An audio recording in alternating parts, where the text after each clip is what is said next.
Chapter 735. The old man of unknown identity was obviously very happy to see Huang Longshe suffer, so he continued to rub salt into the wound. That brat Wen Hua killed the heir of Bailiang in the capital, preventing Bailiang from sticking to Liang like glue for half a day. At the very least, he wants that poor brat Su Fengnian to suffer from a mental illness so that you can continue to fish in troubled waters. Only you can make such a ruthless plan sound. Why do you still think highly of that Chen Zhibao? Do you feel that he's the destined master of 2 rivers and mountains? I'm too lazy to think too much about these things, but there's a debt I have to settle with you.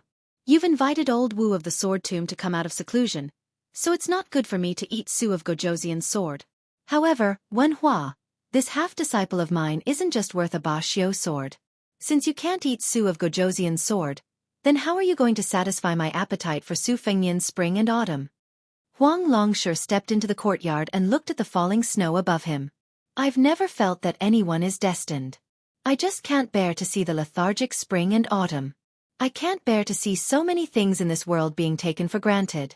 To me, I don't have any enemies or benefactors. Everything I do in this life is nothing more than taking rotten wood for new shoots to sprout.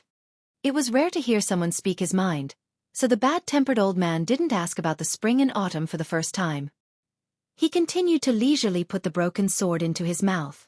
Huang Longshe smiled and muttered to himself, fairness is the most difficult thing to achieve. Since Zhao Chongqing dared to bring the fallen Princess Jiangxi and ruin the grand plan of slaying the dragon python that I've arranged for many years, I can make Su Fengnian suffer the consequences. However, even if Su Fengnian wins, I'm not someone who won't give up. Don't even think about the spring and autumn sword. I can let you fill your stomach. Come. Let's go to Wu Wu City. Do you dare? The old man finished eating Ba Xiu's body and threw away the hilt. There are so many appetizers there, so why wouldn't I dare? Old Second Wang claims to be number 2 in the world for 60 years. I've long found him an eyesore. What number 2 in the world? More like number 3 in the world. Huang Sonjia nodded and smiled. Indeed, you are the only one in the world who dares to exchange arms with Li Chun Gang. The old man fell into deep thought. Huang Sonjia was not in a hurry to urge him to leave the city. Among the playboys in the world, for love, righteousness and benevolence, most of them can't help but be trapped in their own cocoons. Wang Xianji is trapped in a city, Shen Yuan Jingqing is trapped in a mountain, Chao Chongqing is trapped in a country, Li Yishan is trapped in a building, and Li Dongxin is trapped in a zen. The one who has truly transcended the world is you, Yuan Benshi, who is now looking for me everywhere to seek revenge, and Dong Tai, who went out to sea. Counting with one's fingers, there is only Hong Shixiang, who rode a crane down Wudong, Li Chun Gang, who lost his arm, and Wen Hua, who folded his sword and did not practice the sword. Jiang Hu is destined to forget Wen Hua very soon, but it is precisely this kind of person that makes Jiang Hu lively and lively. I, Huang Longshe, lost? But I lost willingly. Because of Wen Hua, I will give Su Fengnian a big gift, otherwise this kid's life will be too miserable. At such a young age, he has to fight so hard with an old fox spirit like Yuan Benshi. The old man, who did not have a sword in his hand and liked to eat swords, jumped down from the top of the wall. His height was frightening. He was a full 2 heads taller than Huang Longshe. They say that a man's words are kind when he is about to die. Huang Longshe, could it be that you know that you don't have much time left? Huang Sonjia smiled indifferently. How many years have you been waiting for me to die? The old man's eyebrows actually reached his knees. It doesn't matter whether you die or not, but where am I going to find a good seedling to inherit my sword? Huang Sonjia laughed softly. If it were up to me, you should use your sword to exchange for his spring and autumn sword. The spring and autumn sword is already dead. What's the use of it? The old man sneered. This is the big gift you are going to give to that kid? Huang Sonjia shook his head and walked towards the courtyard door. He waited for the old man, who had once single-handedly shouldered the prestige of the Wu family sword tomb, to walk out of the courtyard first before closing the door. You and Wen Hua are not considered master and disciple. It's just a business deal between us. If we really count it, you have only taken in 2 disciples, and both of them died because of Bailiang. The old man laughed softly. This is nothing. A swordsman dying for his sword. There is no more fortunate death than this. Since you have piqued my interest, Huang Longshe, then you don't have to hide anything from me. Tell me, other than the kid from the Su family who made Wen Hua kill, who else was there? I have to go take a look. Li Chungang is the only swordsman that I see as a great enemy and confidant in my life. Since he taught that kid the two-sleeved green snake and sword opening the gate of heaven, I have to go take a look. That female sword attendant only learned half of the two-sleeved green snake. It's too little. If that kid is really as interesting as Li Chungang thinks so highly of him, I don't mind asking him to learn this sword of mine. Huang Longshe dismissed it with a laugh. When this eccentric old man taught people the sword, the worse your aptitude on the surface, the less he taught you. That Shi Shu sword emperor was taught 4 swords and comprehended 100 swords on his own. In the end, he devoted his entire life to the path of the sword, but none of his swords caught the old man's eyes. His disciple after that only taught him 3 swords, but one of his swords was praised by the old man endlessly. Then Huang Longshe tricked him into teaching Wenhua 2 swords, but it was a pity that he did not get to see the crops grow this time. In the end, that kid still chose a golden millet dream, and not the famed sword that had the potential to reach the top, the most beautiful woman in the world. As for whether this crafty old man really met Su Fengnian, would he kill him without a word, or teach him that sword in a muddle-headed manner, it was not something that Huang Sonjia would think about. The reason why he brought up this matter was because of one sentence, or rather, 2 sentences. I will guard the northwest for the Central Plains. Outside of Bailiang's 3 prefectures, I will not suffer the calamity of Beimang's 1,000,000 cavalry. Huang Longshe smiled, a little reminiscent of himself when he was young. Huang Longshe looked at the white alley, bent down and grabbed a handful of snow, and asked, Then let's get out of the city first and then you'll enter? The old man did not say a word. The people of the world did not know that there was righteousness between heaven and earth, and that everything was manifold. This aura was majestic and cold, and it would last for eternity. Huang Longshe raised his head and smiled. Yuan Benshi, no matter how I die, I won't die in your hands. But you have to wait. There will naturally be someone who will deal with you. The white clothes case in the capital, new and old debts.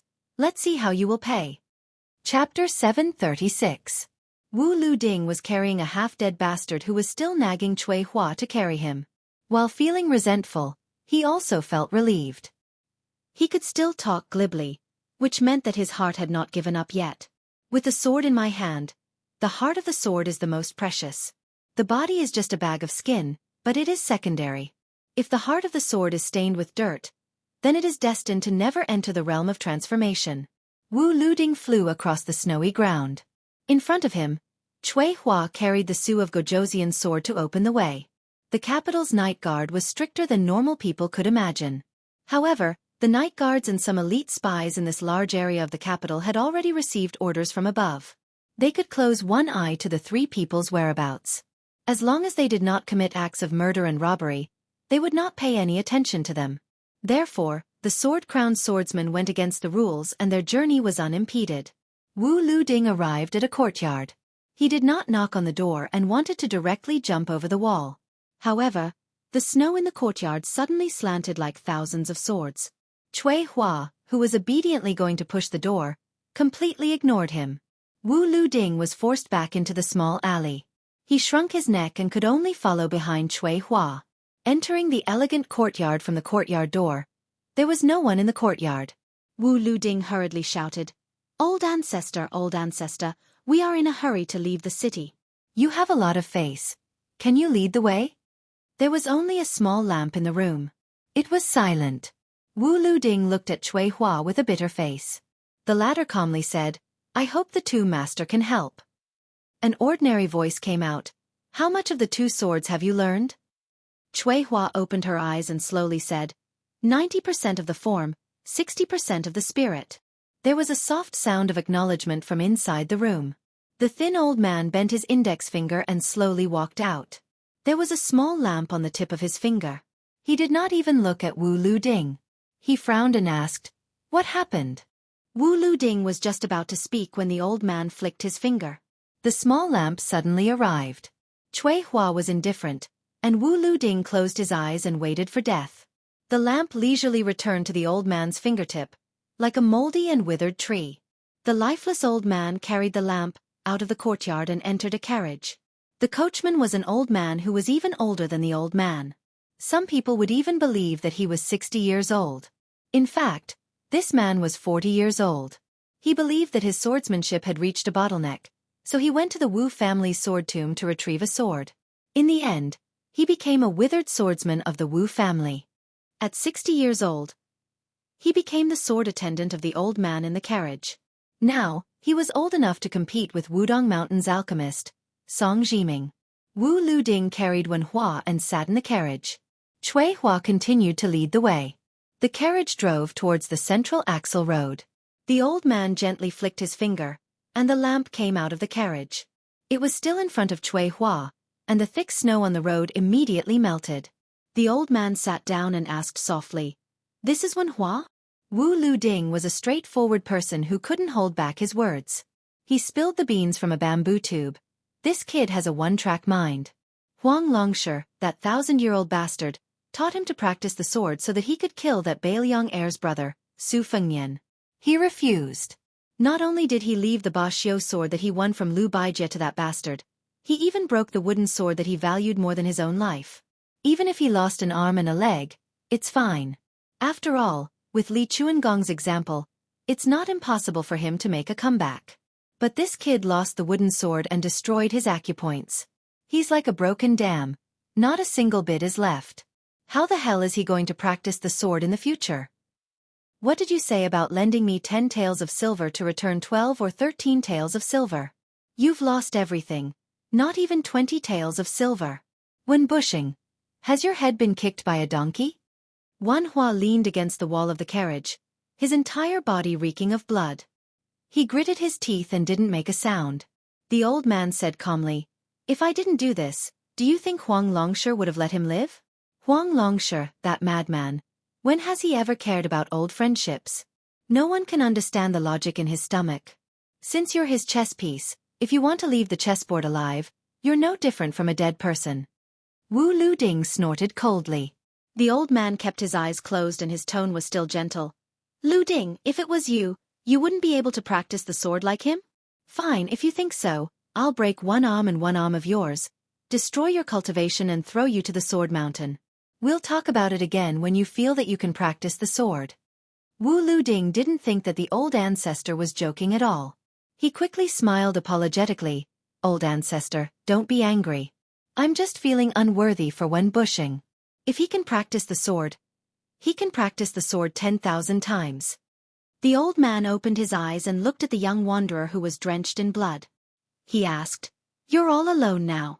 You're empty now. It's time for you to turn from bad to good. Have you ever thought of returning to the sword mound with me?" Wen Hua covered his broken arm with one hand. His face was as pale as the snow outside the carriage. He shook his head and said with an unusually clear gaze, "I know you're the great old ancestor of the Wu family's sword mound, but I've said that I won't practice the sword anymore. I won't touch the sword for the rest of my life." The old man dismissed it with a smile. He didn't force it and closed his eyes. The floating light on the street was a sword. The snow outside the carriage was a sword. Even the capital city could be a sword. The sword itself was a sword. How could it be determined whether one had a sword or not? Wu Luding stared with his eyes wide open. His face was full of shock. The old ancestor was actually smiling. Before the carriage arrived, the city gates slowly opened. It could be seen that the Wu family's sword mound wasn't as far away from right and wrong as the rumors said. The coachman got off the carriage and handed the reins to Cui Hua, who was also a sword attendant.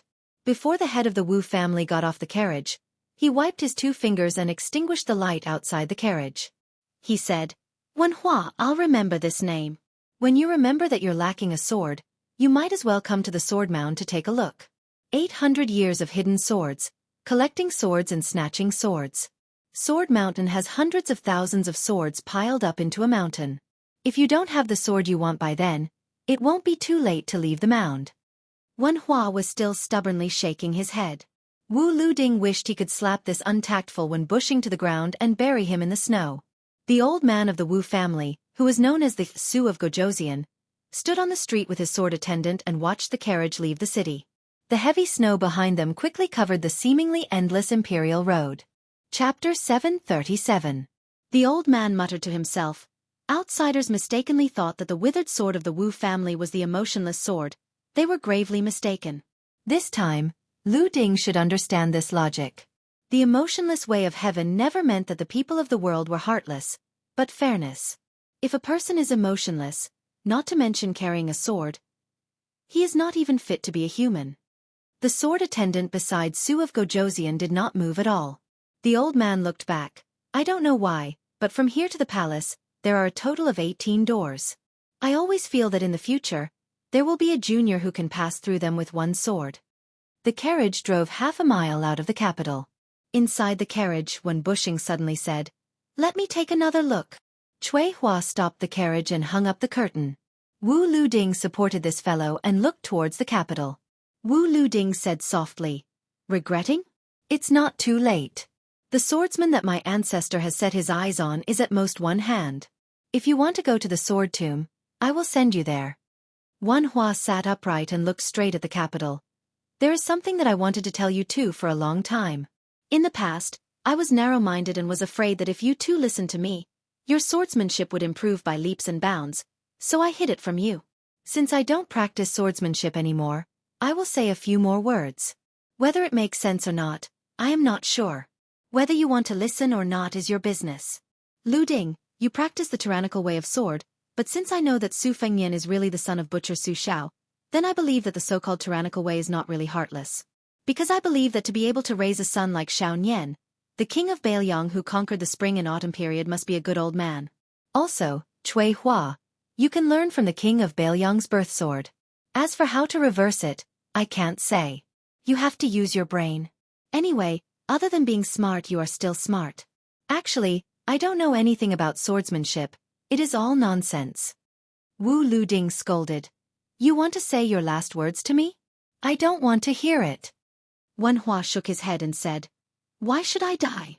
I still have to find a wife and have children. My brother failed to live up to expectations and gave birth to a nest of daughters who don't even have a handle in their pants. He still has to rely on me to carry on the family name. I'll go back to my hometown and open a small restaurant. I'm good at chopped onion noodles, but unfortunately, I don't think anyone in my family likes to eat noodles with pickled vegetables. It's so sour that your teeth will fall off. Only you, 6 Vats, are willing to eat it." Cui Hua, to be honest, 6 Vat is not bad. Don't despise him for not being as capable as you. Only a useless man is reliable. Also, don't come looking for me in the future. I'm embarrassed and can't afford to lose face. When my injuries are almost healed, you can find a place to put me down and go your separate ways. That's right, 6 Vat, I can't pay back the money I owed you in the capital, but no matter how you look at it, I'll still treat you as half a brother, so I won't be polite with you. Just treat it as a red packet from when I get married in the future." Wu Luding spat, but his eyes were a little bitter. Wen Hua stretched out his only arm and rubbed his face. Only then did he realize that his face was actually full of tears. He grinned and tried his best to shout towards the capital, "Little Nian, let's go our separate ways here. I didn't lose out in my life knowing you. In the future, if you dare to be useless and not have the potential to be #1 in the world, I won't recognize you as my brother anymore." Wen Hua chuckled with difficulty. "I'm just saying. How can I really not treat you as my brother?" Wen Hua stretched out his hand and waved. "Little Nian, take care." He, Wen Hua, was a nobody who was a prodigal in the mud. When he came to the Zhonghu, he had wandered the world with his arms around little Nian's shoulders when he was in dire straits. He had been called young master by others. He had ridden that inferior horse and mule. He had mastered 2 swords, and he had taken his last breath of the Zhonghu. He had never let his brothers down, so his life was worth it. Wen Hua was a little sleepy. He closed his eyes, and the corners of his mouth curled up slightly. Because before he fell asleep, he remembered the crooked tune they had hummed together that year. The steamed bun was white, but it was not as white as Gu Liang's chest. The tip of the lotus was perky, but it was not as perky as a little girl's butt. Wen Hua did not know that in the capital, a person was running wildly on the Central Axis Road like a madman with a head full of white hair. He rushed up to the top of the city wall. "Wen Hua, F***ck your 18 generations of ancestors, who the F***ck allowed you to not practice the sword?" He threw a sword out of the capital fiercely. "Forget it if you don't want it. I'll pretend that I don't have this sword." The white-haired man threw away the spring and autumn sword. He lowered his head, and his eyes were blurred with tears. His lips were trembling, and he was sobbing softly. Who allowed you to not practice the sword? I won't allow it. We agreed that we would do it together so that no one would dare to look down on us brothers. Are you stupid? We used to work together to cheat people of their money. Don't you know how to pretend to kill me? So what if Su Fengnian stabbed you with a sword? That year, when didn't I pretend to be a villain and help you cheat those young ladies? You're allowed to be my brother, but I'm not allowed to be your brother? What kind of brother are you? Su Fengnian's voice was hoarse. He cried and cried until he bent over. Notice 1. Today is a bumpy day. There is nothing scarier than going to the hospital to see a dentist. What's scarier is that you have to go again in half a month. Since I came back, I slept until now. Therefore, today's update is over. I have to go back to sleep. I've also used up the 4 days of leave for this month. I haven't counted the specific update numbers, but it's definitely at least 190,000 words. 2. There's still an hour and a half before August ends. The issue of the monthly tickets will be finalized in an hour and a half. I don't know if there will be any surprises. I only know that no one has dropped the ball this month. 3. There's still September after August. I hope it'll be another stable month. My goal is the same as August.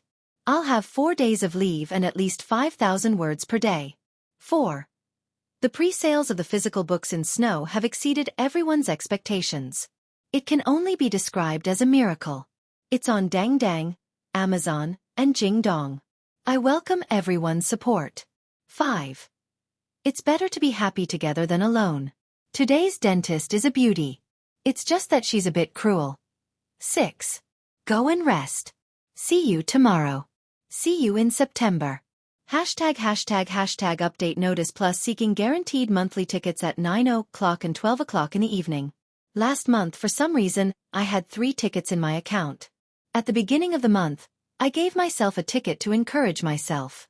At the middle of the month, I gave it to a friend. There's no reason for it. At the end of the month, I gave myself another ticket to reward myself for not dropping the ball for the first time in the monthly ticket battle. In the monthly ticket battle in September, everyone will continue to not act until they see the hair. Of course, I still hope that the guaranteed monthly tickets will be cast in the next few days. Li Chungang wrote, "Sword, come on the snowfield." Even the loser had the courage to shout, "Ticket, come." Chapter 738. As Li Dong approached, a strange old man appeared at the Zayamawi post house. His white eyebrows were long and slender like willows. Shenyuan Qingfeng only knew that this old man had barged into the courtyard a few days ago, and had a few words with Su Fengnian. After that, he left the hospital and returned. These days, Su Fengnian had changed. He still ate, talked and slept, but Shenyuan Qingfeng still felt that something was wrong. The snow gradually stopped. Youth Wu placed the snowman that had been moved to the corridor back into the courtyard. Today, the clouds parted and the world was suddenly illuminated. Su Fengnian was lying on a rattan chair. The white-browed ancestor of unknown identity was nowhere to be seen. The snowman stood under the dragon claw locust tree, and Su Fengnian stared at it in a daze. Shenyuan Qingfeng moved a rattan chair to the side, and after lying down, he rocked back and forth, babbling. When a woman stood up, she stuck out her chest, causing her twin peaks to rise. That was nothing, but when she lay down, it was especially spectacular, showing her true elegance. Shenyuan Qingfeng asked, "Who's that old man?" These days, Su Fengnian would answer every question. He didn't put on a stern face for anyone. Instead, his temper gradually improved. He only said that he would exchange arms with Li Chungang. Shenyuan Qingfeng began to stir up trouble again. "Isn't old sword godly half your master? Your enemy is right in front of you. Why don't you draw your sword?" Su Fengnian laughed softly. "One sword, one sword. Why would Li Chungang need others to avenge him? Besides, old Huang is his disciple." Shenyuan Qingfeng frowned. "The toothless Jian Huang is this old man's disciple?" Su Fengnian nodded. Shenyuan Qingfeng hesitated for a moment. In the end he still asked, "What happened?" Su Fengnian stared straight at the snowman. Just before Shenyuan Qingfeng's patience reached its limit, he said, "Shenyuan Qingfeng, your dream is to become a martial artist like Wang Xianji?" To become the Empress of Liang Lake? But I know that this is something that happened after the Battle of Bulgang. What was your earlier dream? Shenyuan Qingfeng said calmly, my father can walk into my mother's courtyard and drink the osmanthus wine together during the mid-autumn reunion. Su Fengnian returned the favor and said with a smile, when I was young, my dream was to be a hero who punishes evil. It doesn't matter if I use a sword or a saber, but I must uphold justice. First, I must avenge my mother. Then, I will go to Jianghu and make a name for myself. It would be best if I could find a good woman like my mother in Jianghu. At that time, I didn't think about whether I would become the king of Bailiang in the future, because I never thought that Su Xiao would grow old. Then he stretched out his finger and pointed at the snowman. The dream is that little snowman. It can't be sold for money. Only children would treat it as a treasure and wouldn't trade it even if there were mountains of gold and silver. But at our age, most people don't like to talk about dreams anymore. They feel that it's pretentious and unrealistic. Take me for example. I don't have any hope in my dream of becoming a hero in Jianghu. You and I are just trying to cheat each other and trade with each other. In the future, those Jianghu people who rely on Bailiang will only be sold based on their abilities to get an official position. What I said on the Royal Road earlier isn't a dream. It's a responsibility. Your dream now isn't a dream either. It's an ambition. Among the people I know, only 2 people really have dreams, and they haven't changed after all these years. But our dreams, once the snowman melts under the sun, it's gone. Their dreams are that even if the snowman is gone this year, they will wait for the heavy snow next year to make another snowman, year after year. Shenyuan Qingfeng said with a smile, one of them is Zhang and I, who wants to kill you, and the other is Wenhua, who only wants to be a swordsman and be able to afford an iron sword. Su Fengnian nodded. That's right. When you grow up, you feel that your dreams are very childish. Those aren't dreams at all. Su Fengnian said calmly, Wenhua is a fool who values his dreams more than his life. It's because he has something valuable that I don't have that I admire him. Smart people like to laugh at others for not shedding tears until they see the coffin. Wenhua has always been that fool who is laughed at. When he was young, he carved bamboo swords, perhaps because he was laughed at by his family. When he grew up, he still carried a wooden sword, which was laughed at by his fellow villagers. After I met him, I also laughed at him every now and then for his one-track mind and that he deserved to be a good-for-nothing. After we separated, sometimes I thought of Wenhua. I felt that if this kid were to roam the Jianghu one day and was really killed, I would definitely avenge him and wipe out his enemies.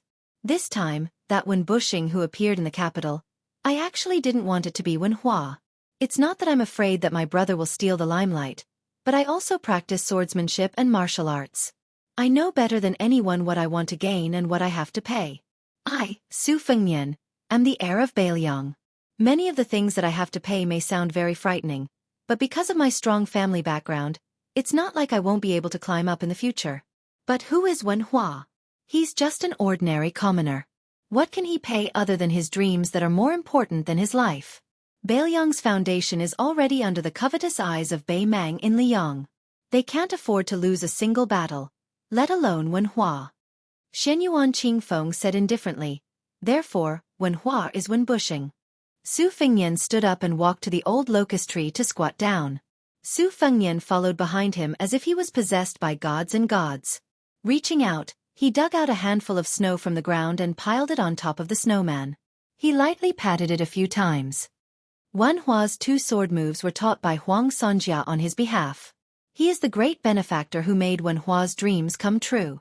Huang Sonjia wanted him to kill me. If it were you who wanted to kill me, regardless of whether you succeeded or not, you would have a very high chance of escaping unscathed. Shenyuan Qingfeng, what would you do? Chapter 739.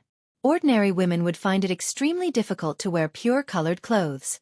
Black and white were fine, but red and purple were as difficult as ascending to the heavens. Shenyuan Qingfeng was able to subdue Dazi, which showed how outstanding her appearance and temperament were. She thought for a moment and laughed. Nonsense, I'll definitely kill you without hesitation. Even if you sold me the Imperial Jade Seal and let me take advantage of you, if Huang Longsher stood in front of me today and said that he could help me become an Earth Immortal in a few years without any worries, I'd kill you without hesitation. At most, I'd leave your corpse intact for the sake of our old friendship. Su Fengnian laughed and raised his head. You and I still have old friendship to reminisce about? Shenyuan Qingfeng didn't sprinkle salt on his wound.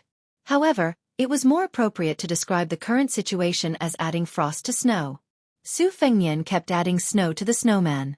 For some reason, Shenyuan Qingfeng felt a surge of anger and kicked the snowman to pieces. Su Fengnian stood up. The old man who came to deliver the message that night was lying on his rattan chair. Shenyuan Qingfeng waved her hand, indicating for Su Fengnian to scram out of the courtyard. She then started building the snowman again. Su Fengnian lay on the chair next to the old man. One old and one young. There was a great difference in age between them, probably 4 or 5 generations. The old man's eyebrows fluttered in the wind as he placed a hand on his white eyebrows and slowly rubbed them. In my life, the only thing I like is swordsmanship, and I only ask the enemy's strongest sword. The Wu family's sword tomb boasted of being number 1 in swordsmanship in the world, and I made the Su of Gojoseon unable to show his face. When Dong Tai was young, he struggled at death's door in Sword Mountain. I didn't teach this child any swordsmanship, only telling him to go get a sword if he didn't want to. But in the end, Dong Tai still chose to walk the path of swordsmanship. This is the stubbornness of his mother's womb, and I can't do anything about it. Below the demon-slaying platform on Mount Longhu, I went to ask Li Chun-gang about his sword Dao. Exchanging sword Dao was like exchanging an arm. We were enemies, but at the same time, we were half friends. My second disciple, who was your coachman in Bailiang Palace, Huang Jintu, who traveled with you, had extraordinary talent. Compared to my first disciple, it was like comparing their statuses. One was a blacksmith, and the other was the imperial uncle of West Shu. They were worlds apart. However, I valued Huang Jintu more because his sword was closer to the way. In fact, the eldest disciple defended the nation with his sword. Even before he died, he did not manage to deliver a decent strike. Instead, it was the second disciple, the 9th saber, whom you named 6,000 miles, who impressed me with his 9th strike. Lao Qianbei, Su Fengnian asked. Lao Qianbei, Lao Huang's 6 hidden swords, are they all for you? The old man was in a good mood. He nodded with a smile and said, this fool doesn't have the shackles of status. Therefore, no matter how he practices the sword, it's all about the word, love. The clumsy bird flies first. Instead, he's more promising than his senior brother. He visited Martial Emperor City twice. The first time, he wanted the world to know his master's name. The second time, he hoped that I, his master, would know that it's not shameful to have such a clumsy disciple. Su Fengnian said, what he practices is the sword, and what he's returning is kindness. The old man smiled and said, I've made 3 bets with Huang Longshi in my life. He bet that the consort of the king of Bailiang would enter the realm of sword immortal during the battle in the palace. He bet that Li Chun-gang, who was imprisoned in the Tide Listening Pavilion, would enter the realm of earth immortal. The third bet was that Wan Hua would not practice the sword. Finally, I won once at the last moment. Otherwise, I would also have the nickname of Sui Bushing.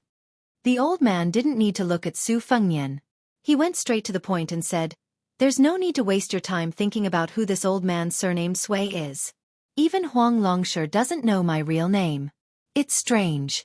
I've made a few exchanges with Huang Longshi, but I still can't see what he wants.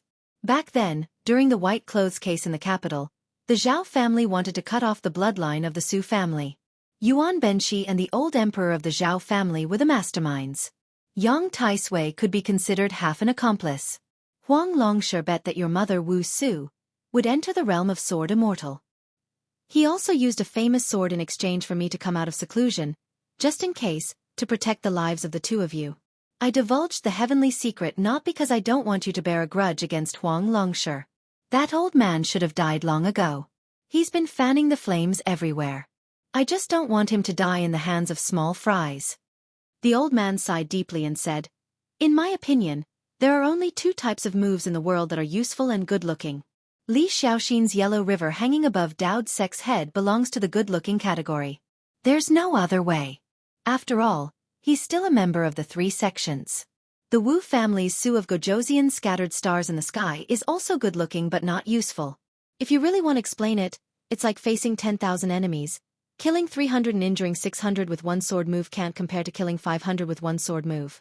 Li Chuangong's 2-sleeved green snake is a little different. It's good-looking and useful. Back then, when I asked Li Chun-gang about the two-sleeved green snake, I didn't want to ask about the two-sleeved green snake. However, Li Chuan-gong's state of mind was damaged and couldn't open the heaven's gate. But in terms of the power of the sword moves, the two-sleeved green snake was still at its peak. Back then, when I asked and answered the sword, even if one of our arms was cut off, I still left in high spirits and returned in high spirits. There's no grudge to speak of. Su Fengnian asked curiously, then Wang Xianji claims to be second in the world. The old man laughed and said, to be humble, even if Ancestor Lu's reincarnation, Dragon Tiger Qi Xuanjin, and Wudong's Hong Shixiang, they would only be evenly matched. Only Ancestor Lu, who passed through the Heaven's Gate 800 years ago, would have a 70% chance of winning. Su Fengnian kept his mouth shut. The old man said softly, in the martial world that we live in, there's no martial world where the more we mix, the more the tide will rise. The old man gently stretched out his hand, and the spring and autumn sword, which was thrown outside the city by Su Fengnian and kept in the imperial palace, flashed and instantly appeared in the old man's hand. Back then, I couldn't determine the victor between me and Li Chun-gang, and I've always had a knot in my heart. Since you have the quintessence of Li Chuan-gong's two swords, especially the one that opened the Heaven's Gate, I'll teach you a sword move. When we determine the victor in the future, go to Li Chuan-gong's grave and propose a toast.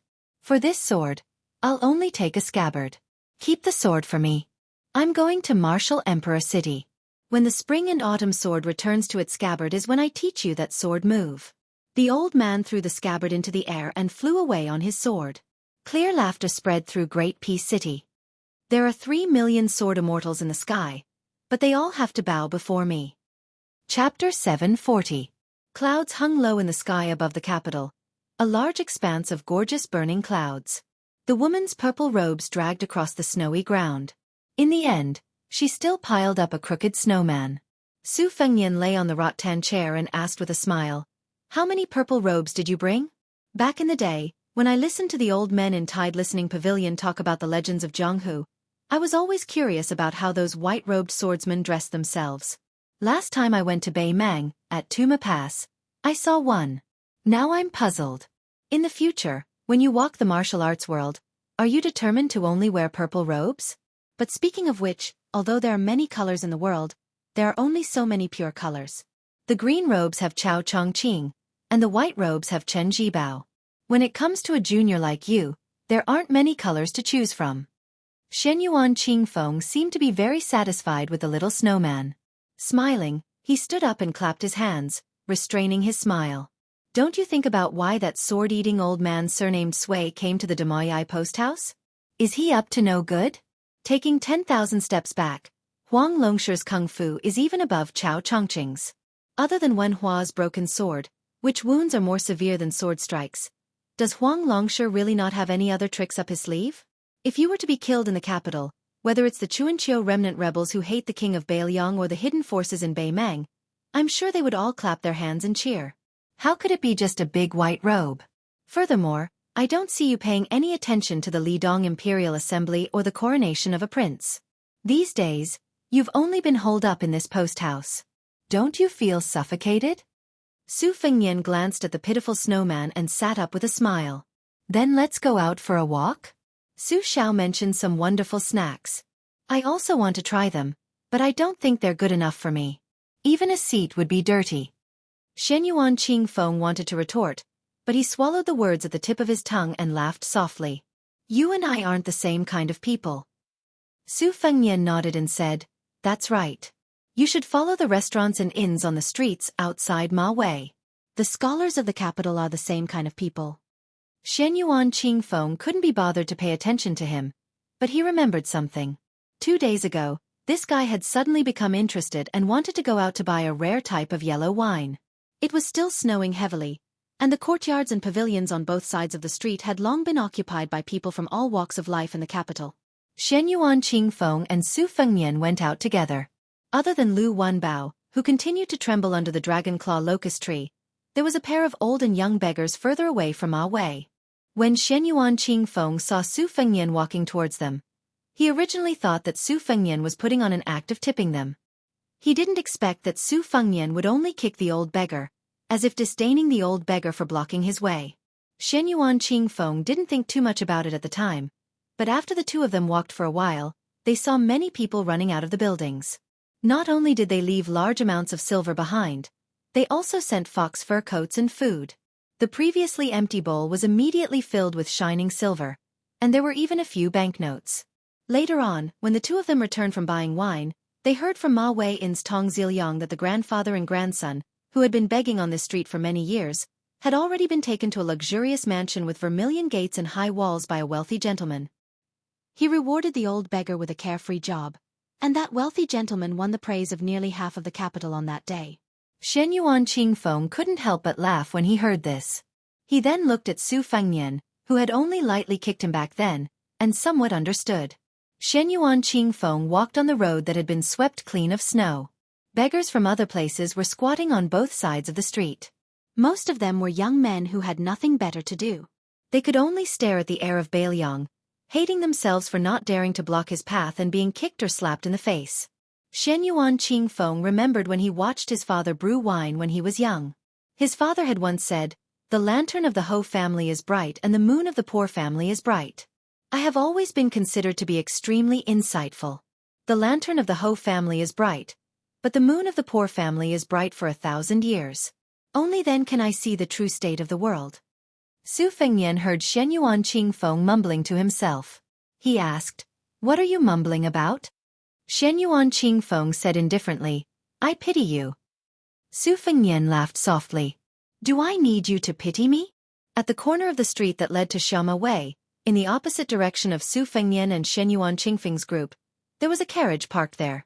The curtain was lifted, revealing a woman's appearance that could be described as peerless.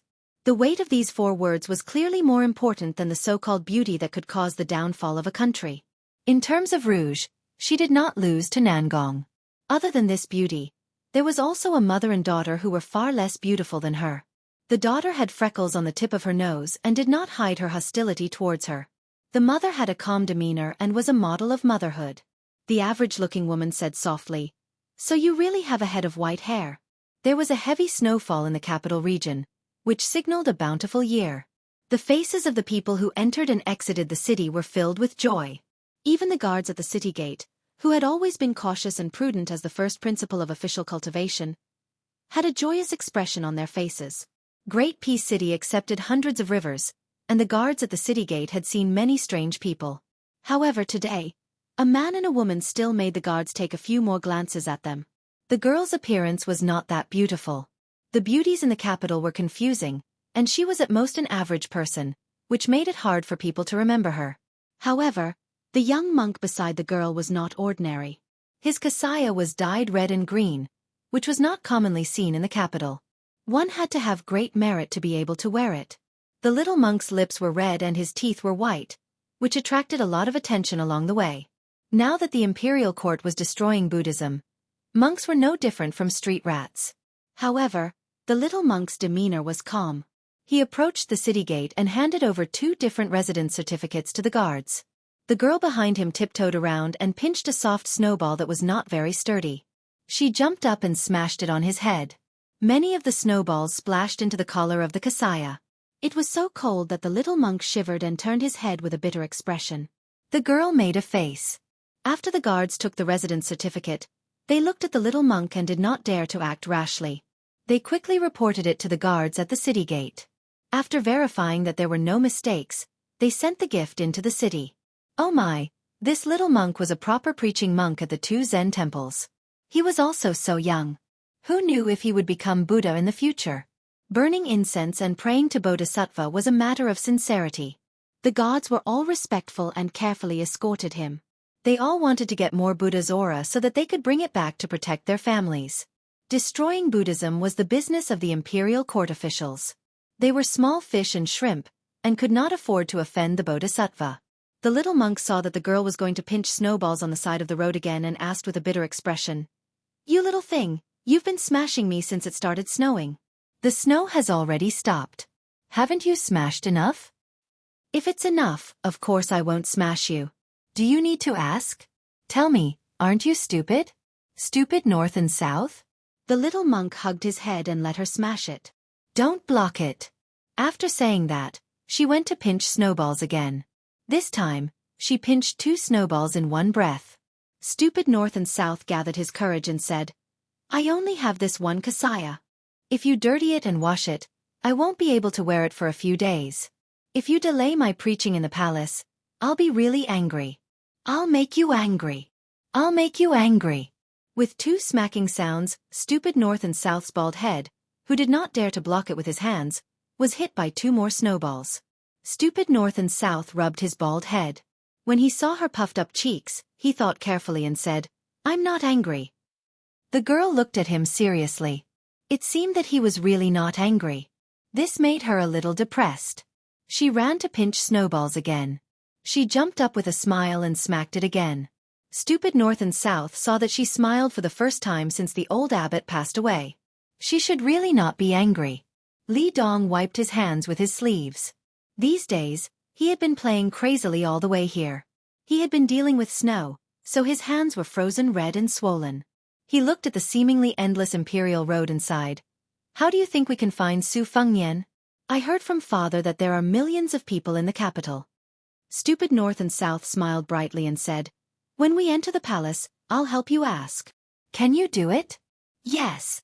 If you can't find him, do you believe that I'll let you start rolling a snowball from the gate behind us all the way to the gate on the other side? I can agree, but I don't know martial arts. I can't roll such a big snowball. You're so stupid. Can you be the abbot of our temple? Sigh, I'm also worried. Look, it's the rouge shop. I'm worried. Stupid North and South. Turn your head and say, what are you worried about? I'll make you worry. Stand still and don't move. I'll smack you to death. Li Dong, look, the rouge shop is closing. Hurry.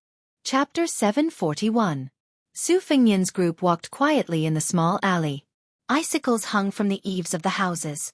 Wu broke 2 of them and held them in his hand, jumping up and down to play with them. They passed by a small courtyard with 2 entrances. Coincidentally, the door was not closed. Perhaps the children in the courtyard were still playing outside and had not yet returned home to eat. Looking around, there was a red copper pot on the square table in the room. The charcoal fire burned brightly and smoke curled up. Because it was a small family in a small courtyard, there were not many variations to the mutton pot. It was enough to get rid of the wind and cold. It could not compare to the variety of dishes that could be used in large houses. Wu listened to the sound of the charcoal crackling and the water boiling. He sniffled. It was so fragrant. There were too many families in Great Peace City that had fallen from grace. These people had left and never returned, but they were still picky. This caused the capital to have too many rules. They did not eat from time to time and did not overstep the rules. They were very particular about what they ate. Su Fengnian smiled and said, I know a good place to eat mutton in Dragon Whisker Ditch. Let's go try it? Shen Yuan Qingfeng frowned and said, I don't eat mutton. It smells disgusting. Su Fengnian shook his head and said with a smile, That's because you haven't eaten good mutton. The good mutton in Great Peace City is all black-headed white sheep from the mountains. The meat used is from the back of the sheep's neck. A sheep can't produce more than a few tails of this meat. It's not fishy, not smelly, and not greasy. Even if you have the money, you can't buy it in Mount Hui. Even worse is the meat from the tip of the sheep's buttocks. The next few mutton dishes are called big and small cucumber strips. They can't be eaten by particular people. The restaurant we went to only serves the first 2 dishes. It said that the chef can cut a caddy of meat into 81 slices. So the restaurant is called Jojo Restaurant. Everything is authentic, but it's a bit expensive. There might not be a seat for us at the restaurant. The group walked to the side of the bridge that suppressed the water veins in the capital. They walked along the river and asked for directions from a few elderly citizens of the capital. The restaurant wasn't hidden deep, and the street outside the door was spacious. There were many luxurious carriages parked there.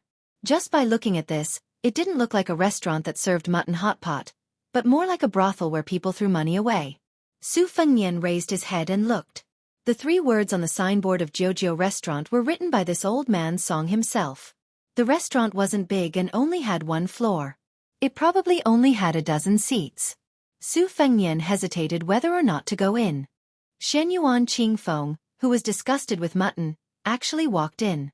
Su Fengnian thought to himself, What a wicked woman who wants the world to be in chaos. Does she want me to compete with the local officials and dignitaries in the capital so badly? The four of them entered the Jojo embassy. Bluebird and Wu both looked like proper people, but Su Fengnian and Shenyuan Qingfeng were very eye-catching. This was especially true for the purple-clothed Mount Huishan mountain chieftain. Even Su Xiao said that she did indeed have a bit of the charm of a genuine imperial concubine in the palace. The moment she entered, although she merely looked around, everyone could clearly sense her arrogance.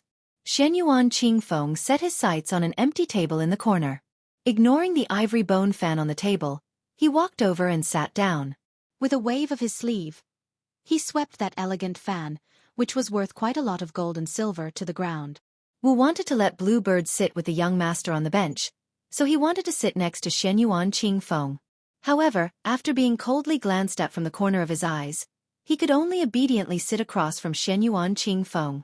Back then, when he and Bluebird encircled and suppressed Han Diaoxi together, this fearless young death warrior had suffered quite a lot.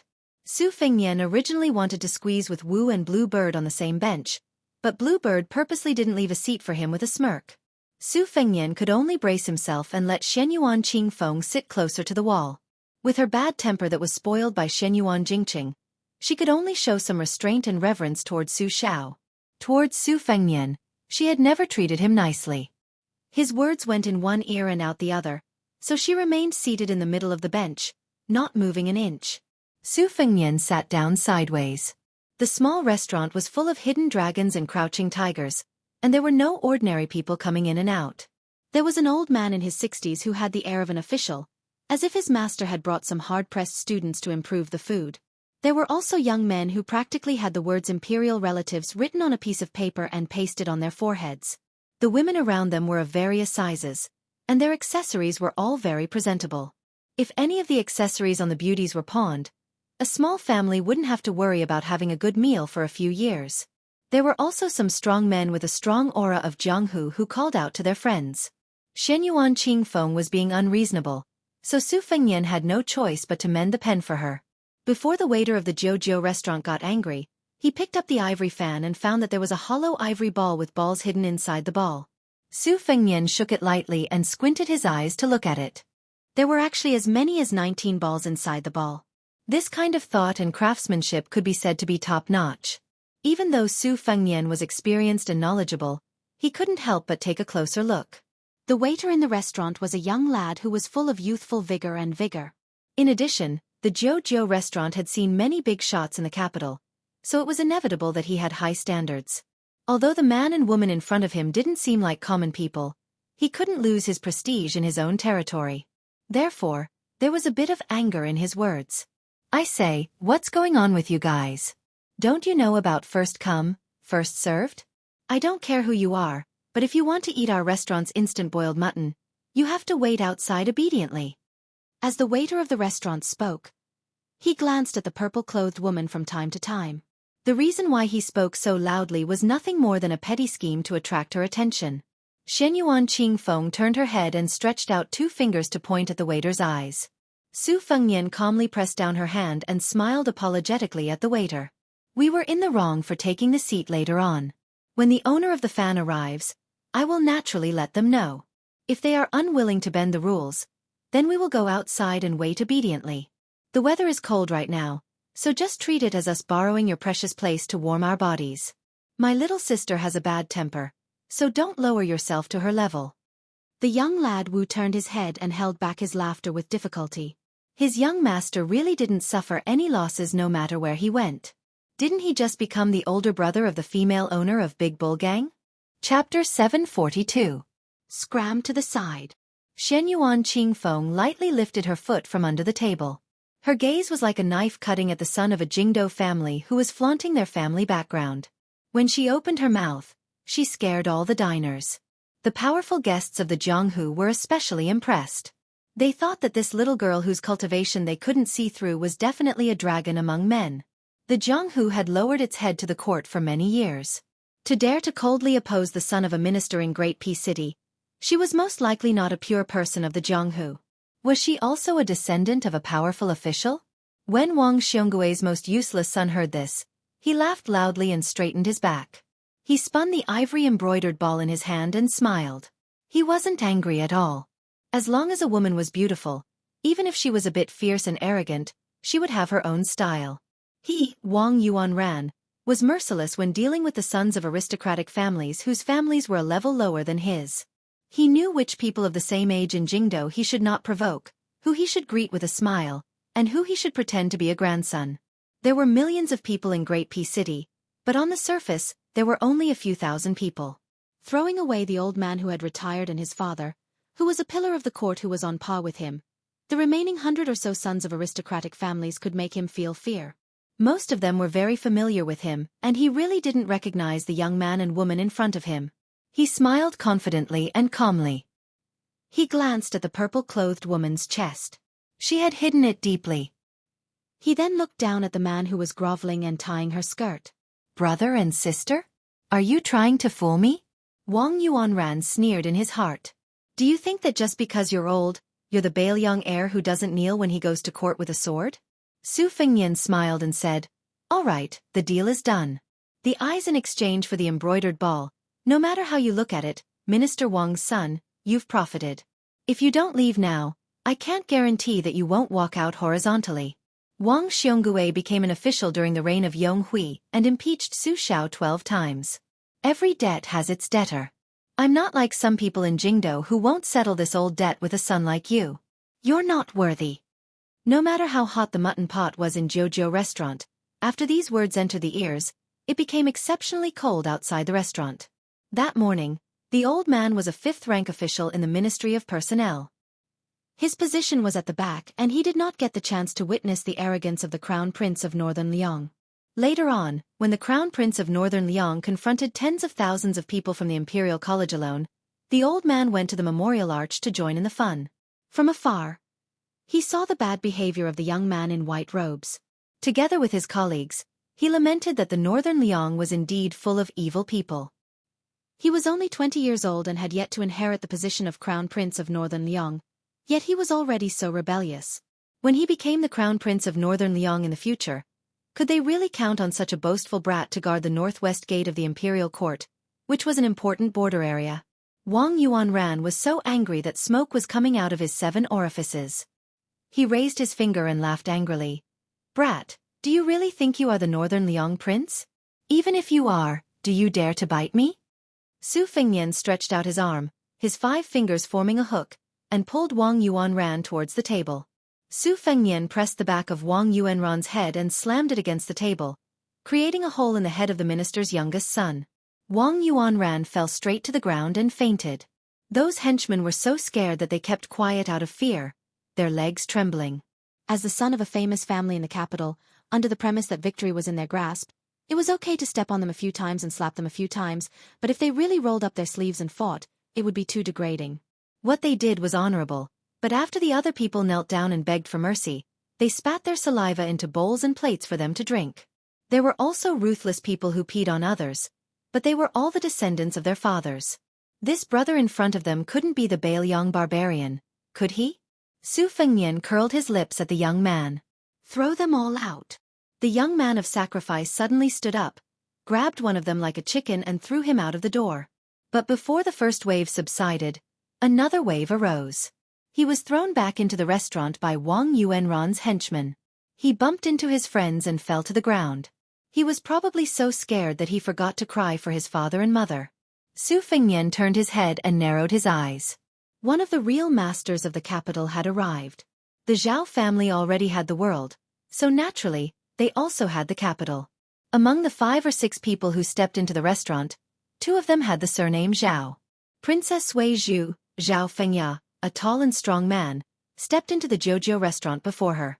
He was the first prince, Zhao Wu, who had been regarded as the next emperor of the Zhao family for many years. Zhao Fengya was gloating, while Zhao Wu's face was gloomy. Among the 3 people behind him, one of them was a woman who was far more beautiful than 91. There were also 2 retainers from the inner palace. They walked steadily and wore golden sabers with yellow silk around their waists. A certain doctor from the Ministry of Personnel, who had already been blinded once, was shocked. This time, he didn't dare to be blinded. He was about to kneel to welcome the prince and princess when Zhao Wu, who was known for his heroic spirit and the spirit of the late emperor, frowned and waved his hand to stop the old man from making a big fuss. The doctor from the Ministry of Personnel hurriedly left the restaurant with his favorite student. Jianghu people didn't dare to stay in a place of trouble for long. They put down the silver and ran away without caring about the change. Wang Yuanran fainted, and the henchman suffered a great deal. The ugly man looked in the mirror and scared himself. He didn't dare to make a sound and just knelt there to beg for forgiveness. Zhao Wu picked a stool and sat down. He didn't look at Su Fengnian and sneered, "Wild dogs have no manners. They pee everywhere and don't look at where they are." Chapter 743. Su Fengnian turned around and gestured to the waiter to place the dishes on the table. Then he laughed softly and said, "The dog is at the door, but it barks eagerly. It barks a few times when it sees people. Isn't it afraid of being knocked down by a brick? It's winter in the capital, and it's really nice to eat a meal of local dog meat." Princess Sui Zhu lowered her head. She looked like a lady from a noble family and was unparalleled in elegance, but in reality, her face was full of smiles. She covered her stomach with one hand. Her stomach was hurting from laughing so hard. The woman who had been described in the New Rouge reviews as having a beauty that made all the women in the world avoid, quietly frowned when she heard the two men's vulgar and mean words. The two retainers with golden swords were naturally comparable to ordinary servants from noble families. They held their breath and stood with their hands on their swords. They just quietly guarded the door of the restaurant and turned a deaf ear to the quarrel in the small restaurant. The great Prince Zhao Yi said calmly, "You're only worthy of being bitten by a watchdog like Wang Yuanran. How promising." The waiter of the Jojo restaurant didn't dare to show his face. The owner of the restaurant was a middle-aged woman. It was unknown which family raised a canary, but she wasn't afraid in the face of such a storm. She walked out with a charming smile and placed the copper pot on the table with both hands. Then she deftly brought 3 plates of fresh and tender mutton slices with marbled patterns, sesame seed cakes, pickled cabbage, white skin sugar, garlic, and other exquisite snacks. In addition, there were 7 or 8 bowls and plates with smoked vinegar from Qingshu, dried soy sauce, freshly fried chili, chives, flowers, and so on. Red, green, yellow, blue, and white, plate after plate, bowl after bowl, refreshing and refreshing. Just looking at it made one's appetite soar. She told Zhao Yi's table to wait for a moment, and then she went to the curtained door and stood at the door, swaying gracefully. She made it clear that she wasn't going to miss the fierce battle between the local dragon and the river python. Not to mention small fish and shrimp, even large fish that weighed a few hundred catties would have to obediently be steamed and braised in the pot if they thought they could overturn the river and sea. Chen Yu said, "You guys go out first." Those helpers felt as if they had been pardoned and were moved to tears, but they still didn't dare to move. They were afraid that this fairy would go back on her word and add to their crimes. If that happened, their parents would peel their skin and pull out their tendons when they returned home. Prince Zhao Wu waved his hand with a straight face. The helpers ran away quickly and left Wang Yuanran on the cold ground without looking back. The words, sharing weal and woe together, were not something that could be exchanged with a few words or a bowl of chicken blood. Zhao Yi's words were earth-shattering. "I heard that you personally intercepted and killed Zhao Kai at the Iron Gate Pass. Although I don't like this brother of unknown origin, his surname is Zhao after all." Hearing this, the lady boss, who was even more charming than a young woman, sighed and went back into the room, pulling down the curtain. This was no longer a secret that she could hear. Even if her backer was very big, so big that it was beyond the imagination of rich children like Wang Yuanran, who in the world didn't live under the Zhao family's roof? If you didn't see the big picture, you wouldn't be able to survive in the capital. However, this was the first time that she had seen the first prince, who had been secretly sent to the border to gain experience since childhood. In the past, she had often heard that every time he broke through the enemy lines, he would always take the lead. If it weren't for his status as a prince, he would have accumulated enough military merits to be a commander of 3,000 soldiers. His speech and behavior were heroic and heroic. This time seeing was believing. He was a straightforward man. Su Fengnian turned around. "You can eat whatever you want, but you can't say whatever you want." Zhao Wu laughed. "Surnamed Su, you dare to do it but don't dare to admit it?" Su Fengnian also laughed. "I can't say for other things, but beating a dog, I dare to do it and dare to admit it." Zhao Wu nodded. "If a wild dog can pee on my feet, it can be considered a skill. I'm just afraid that its mouth will be full of feces and it won't bite. Su Fengnian slowly stood up. Zhao Wu clicked his tongue. Just you? Don't you want to call others to do it for you? When the time comes, don't give yourself a way out by saying that you didn't eat and your hands and feet are weak. A golden saber imperial bodyguard took 3 steps forward and unsheathed his saber by a few inches. Su Fengnian continued to move forward. The imperial bodyguard took a step forward and quickly unsheathed his saber. The saber flashed. But in the blink of an eye, Su Fengnian was standing in front of him. With one hand on the hilt, he put the saber back into the scabbard. The imperial bodyguard, whose strength was close to 2nd rank, had a cold look in his eyes. He raised his knee and knocked.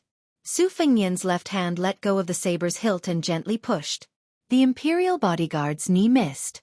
In his shock, Su Fengnian smashed out with a spinning kick. The imperial bodyguard couldn't care less about the fact that he couldn't take advantage of Su Fengnian and hastily pulled out his saber. His body fell backward and he slapped the ground with one hand. Just as he was about to stand up, Su Fengnian took advantage of the situation and slammed his palm on the top of his head. The imperial bodyguard was directly smashed into the ground. He spat out blood and struggled to stand up. Without the false mysterious finger's internal energy and the false celestial phenomenon, Su Fengnian had already witnessed the magnificence of the long scroll. Even if it was just a pitifully rare treasure, it was still far from what an imperial bodyguard who wasn't even 2nd rank could challenge. Another golden saber imperial bodyguard leaped over his colleague's body and raised his saber to chop down on his head. During the fierce battle with the blind zither player in the rainy alley, there was once the 18 strokes of the Hujia. Su Fengnian leaned sideways and slapped the saber 6 times in a row. The saber's momentum was completely gone. He waved his sleeve and threw the imperial bodyguard to the wall. Then, he rode his sword and nailed Huang Tong and Qing Mei to the wall. The remaining 10 swords pierced through in an instant. After the imperial bodyguard fell on the table, there were 12 shocking pools of blood on the wall. Su Fengnian turned around and grabbed the first Prince Zhao Wu's neck.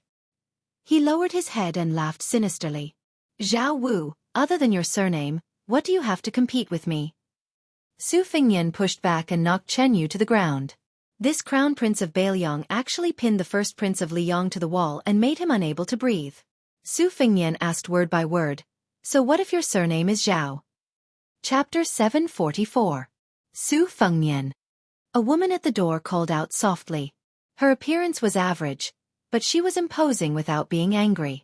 Beside her stood a young man who looked somewhat similar to the first prince Zhao Wu. However, compared to Zhao Wu's boorish aura, this young man had a more reserved and refined aura. At first glance, one could tell that he was an expert in jade cultivation.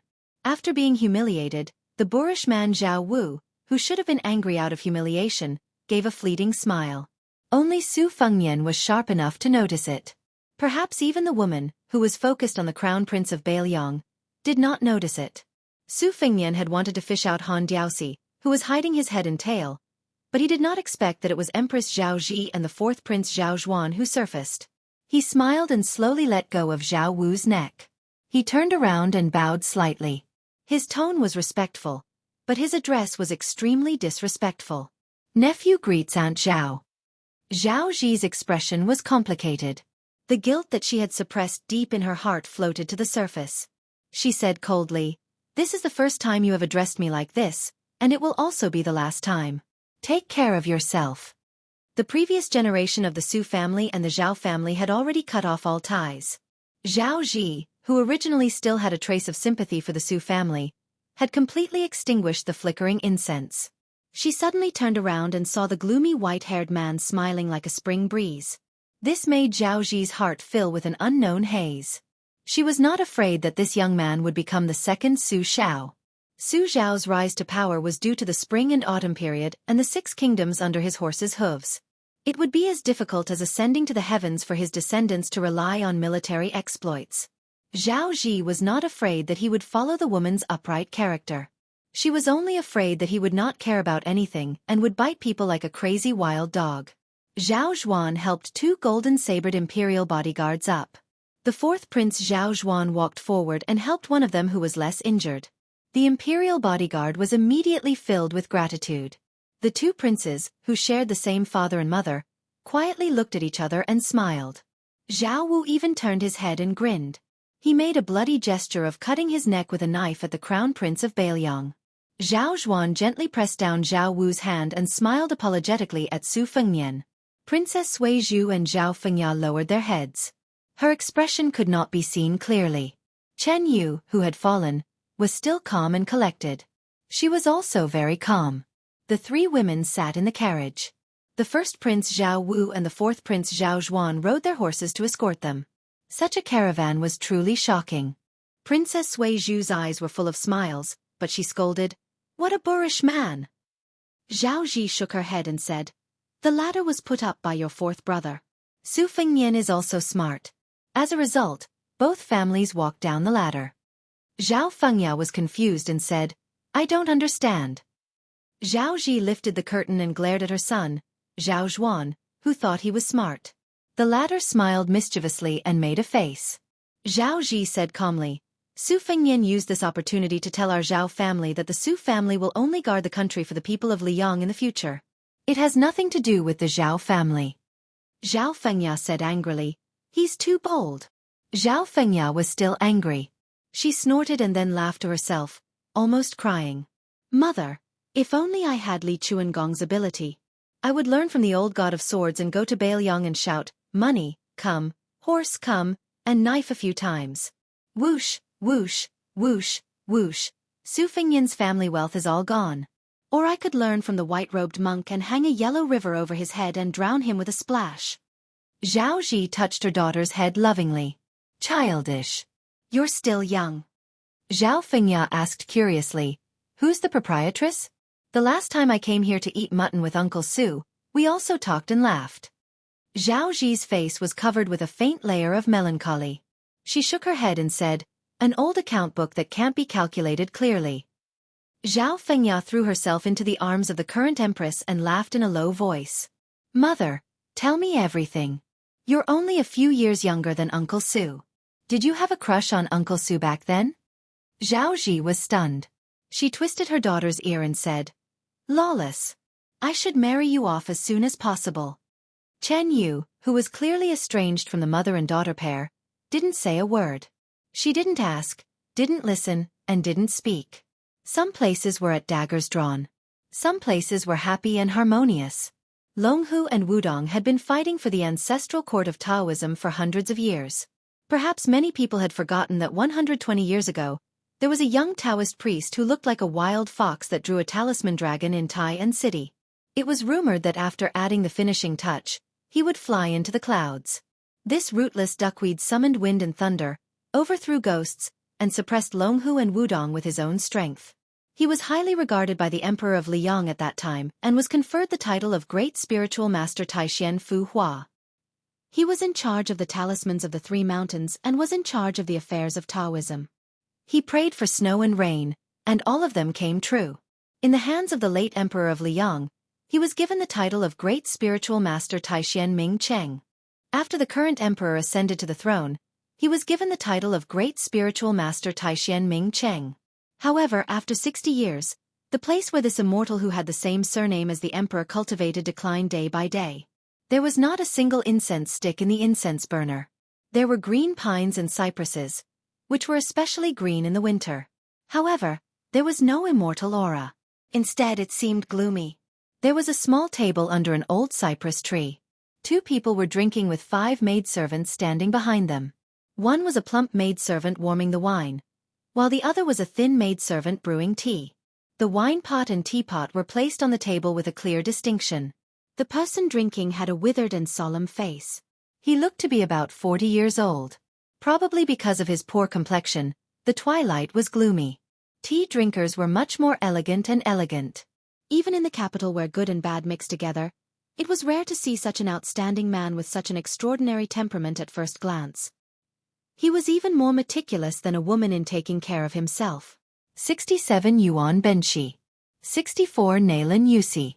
Everyone knew that Nailan Yusi had 5 personal maidservants. In Fengdu, there were 3 corpses in Dongyue and Shishu. Their nickname was derived from their aura. The maidservants who brewed tea were the 3 corpses, and the maidservants who warmed wine were the 3 corpses. Nalan Yusi laid on the sandalwood couch and scooped some spices. He smiled and asked, Yuan Benshi, are you really going to cultivate Jean Lanting, that white-eyed wolf, as the second blue-eyed boy? Be careful not to lose everything. Although I haven't heard or seen it with my own eyes, I heard from other people that he doesn't seem like a talent that you can entrust with such a big task. He's too full to be a minister. He's poor to the bone. Yenqing is not a good thing. If you let him assist you in governing the country, aren't you afraid that you'll lose everything after working hard for a lifetime? Yuan Benshi said vaguely, I'll take care of the matters in the capital. You don't have to worry about it. Nalan Yusi took over a black glazed teacup. He swirled the cup with his finger and smelled the refreshing fragrance. It was as if the fragrance of the tea could intoxicate people. He squinted his eyes and said, I think Lu Su, the strategist under King of Jing and Zhao Sun, is not bad. Don't you want to poach him? Without the young blind man's assistance, won't Xiongfan, which controls the waste of the Central Plains, be in your hands? Lu Su can also take over the mantle of your traversing technique. Yuan Benshi was expressionless as he drank slowly. Nalan Yusi slapped his forehead. It was not only self-deprecating but also laughing at others. He raised his eyes and looked at the courtyard. I almost forgot. You, Yuan Benshi, have no children. You're no different from a eunuch. Moreover, you don't make enemies or friends. This is to let the Zhao family rest assured. If you have an heir, it will be the day when you, Yuan Benshi, will be killed. In this case you should really envy me. Yuan Benshi glanced at the man standing behind the king of Yanqi. Nalan Yusi laughed. Is Lu Su really a chess piece of Huang Longshi? Is Chen Yu, who has a noble and honorable life? Yuan Benshi raised his head and drank a cup of wine. Chapter 745. Nalan Yusi knew this person's temperament, so he was too lazy to get to the bottom of it. He changed the question, You didn't catch Huang Longshi in your courtyard? Yuan Benshi shook his head. Nalan Yusi was a little cold. He raised his hand, and the servant girl Fengdu bent down, gently held her master's white jade-like hand, and put it between her warm breasts. Nalan Yusi lazily said, It's funny when I think about it. You, Yuan Benshi, single-handedly planned the white clothes case in the capital and persuaded Zhao Zhizhao to be the prince consort. You just want Bailiang to die. Now, Bailiang's heir finally came to the capital, but he can't be killed in the capital. He has to be protected like his own son. Even Han Diaosi doesn't allow him to enter the capital to make trouble. He can only kill him 500 miles away from the capital. Yuan Benshi cut off half an inch of his tongue in the past, so he couldn't speak clearly. Su Fengnian defeated Chen Jibao, so I lost to Bailiang. Just take it as a toast to Li Yishan. Nalan Yusi smiled sincerely. You are better than me in this aspect. You admit defeat. I don't have this kind of tolerance. Otherwise, I can still be friends with Xie. After he died, don't talk about toasting, I can't wait to dig his grave. I heard that he still has descendants who don't follow his surname. I dug 3 feet into the ground to look for them for many years, but there was no news. Thanks to the Rouge Review, I know that his name is Nangong Push. Yuan Benshi raised his arm and stopped drinking. He was in a trance and didn't pay attention to this. Nalan Yusi chuckled softly. According to the law of the feudal lord, he needs to observe filial piety for 3 years. I guess before Su Shao died, he will provoke the border and fight a war with Bei Mang, so that his eldest son can be crowned as the king smoothly. Yuan Benshi, I advise you to make your move as soon as possible and take drastic measures to disrupt Li Yishan's plans before his death. Yuan Benshi concluded, Do you know why you can't compare to Li Yishan? Nalan Yusi said calmly, I know. Huang Longshi scolded me for only being able to gain and lose for 10 years. You are half mute, and I am half blind. Yuan Benshi laughed it off. Nalan Yusi frowned his willowy eyebrows that were like a gentle woman's. That kid really went to Beimang alone and killed Su Huainan in the 5th raccoon, who was at the peak of his martial strength? Yuan Benshi nodded. Nalan Yusi clicked his tongue and said, Then aren't you afraid? Yuan Benshi shook his head and said, Unless he can destroy Beimang, he won't be able to use the Zhao family to kill me. Nalan Yusi smiled and said, If that's the case, it's a profit for you to exchange your life for a Bailiang or a Beimang. Then, Chen Jibao, aren't you worried about raising a tiger? It's no longer the spring and autumn period. A boorish man can't accomplish anything. The world is not in chaos, Shu is in chaos. The world has been pacified, but Shu is not pacified. Occupying Shu is the same as sitting on Baelyang. There is no hope of annexing the world. Yuan Benshi, I have to remind you that this is the experience of my generation of scholars. In the spring and autumn period, who would have thought that a young general with the strength of grade 2 could become a butcher? It's not the same. Naylan Yusi sighed, looked at the sky, and murmured, Love can kill, not only men and women infatuated. It is said that Li Mixi of Baymang has a cage with butterflies. We are all butterflies in the cage. Only Huang Longshi is detached from the world. Yuan Benshi, have you ever thought about what he wants? Yuan Benshi stood up. The three immortals in life are to establish words, merit, and virtue. Three great traditions in one life: loyalty, literature, and quality. I'm afraid that it will take hundreds or even thousands of years to conclude Huang Longshi's coffin. Naylan Yusi did not respectfully send Yuan Benshi off, but sat on the small couch. It's best if Huang Longshi dies in our hands, then I die in the hands of Xie family's son, and you die in the hands of Su Fengnian, then the world will be peaceful. Yuan Benshi suddenly turned around and laughed. Isn't it more interesting to die in the hands of Su Fengnian? Naylan Yusi laughed and scolded. Bad luck. When Yuan Benshi walked out of the abandoned Taoist temple, Naylan Yusi thought for a moment, dipped his finger in the tea, and wrote 2 words on the table. Emperor. Sitting back at the table, Shen Yuan Qingfeng sneered.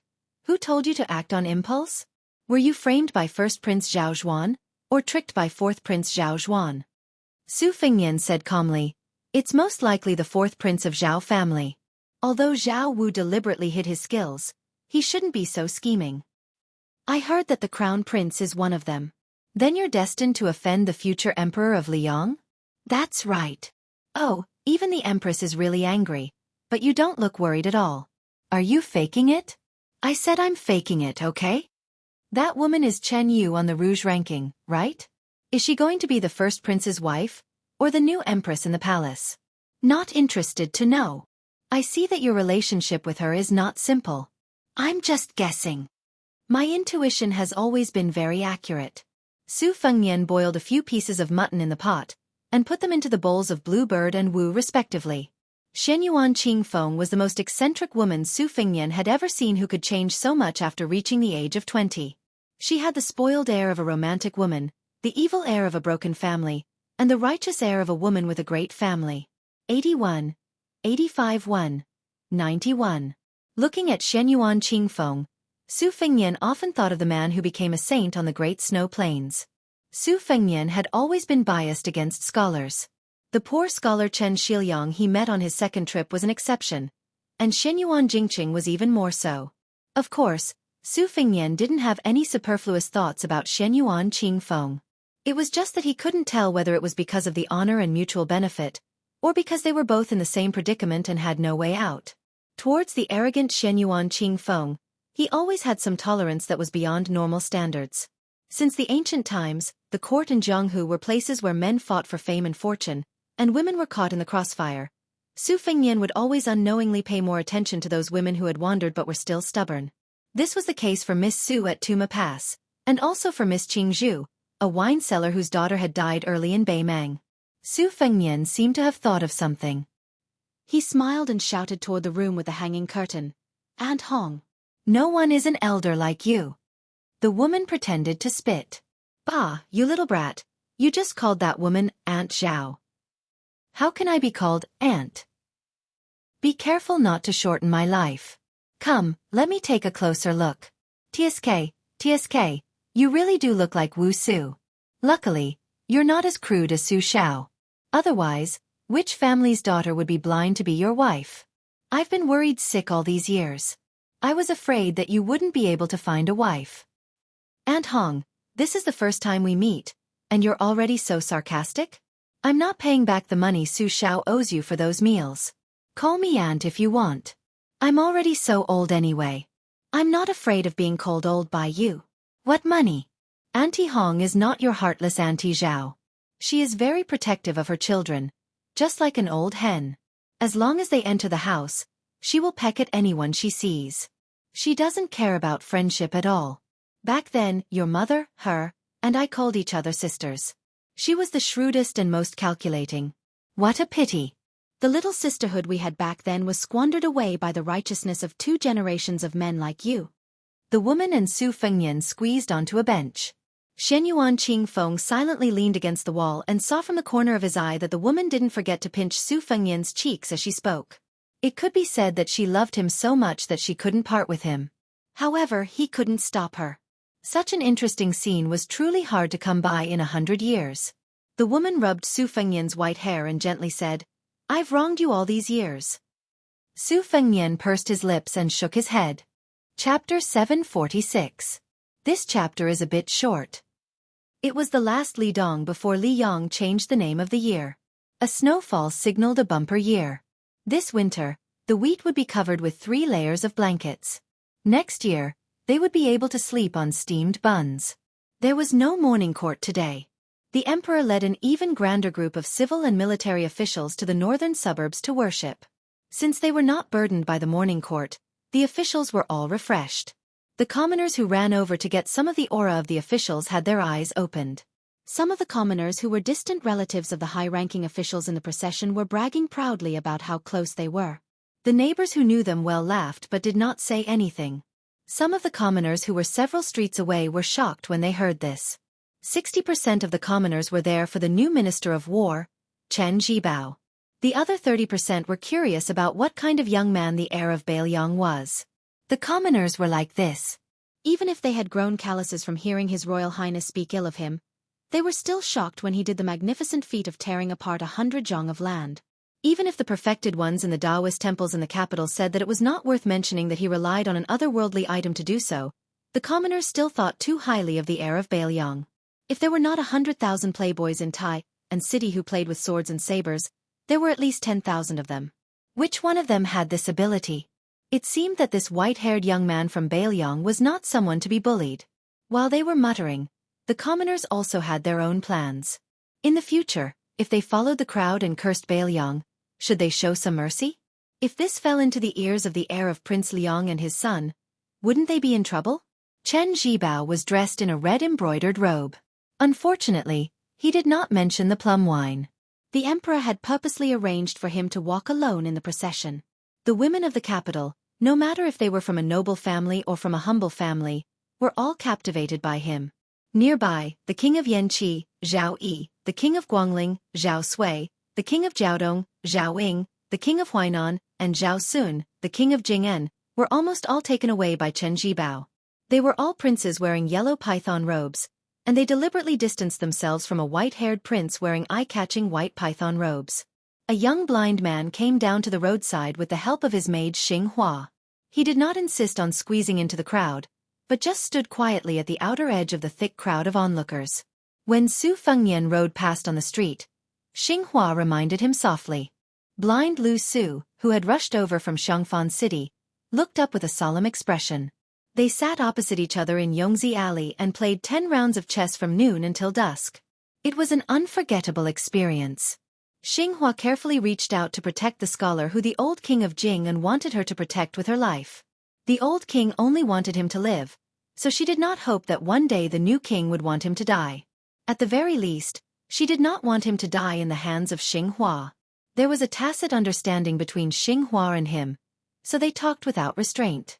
She asked softly, "Young master, do you know the heir of Bailiang?" Lu Su did not hide it. He smiled and said, "I'm blind, so I can't say that I've met him once. When I was gambling chess in Yongzi Alley, I earned a lot of copper coins from Heir Su. 10 rounds of chess, I earned a total of 110 copper coins." Xing Hua smiled and said, "He also knows how to play chess?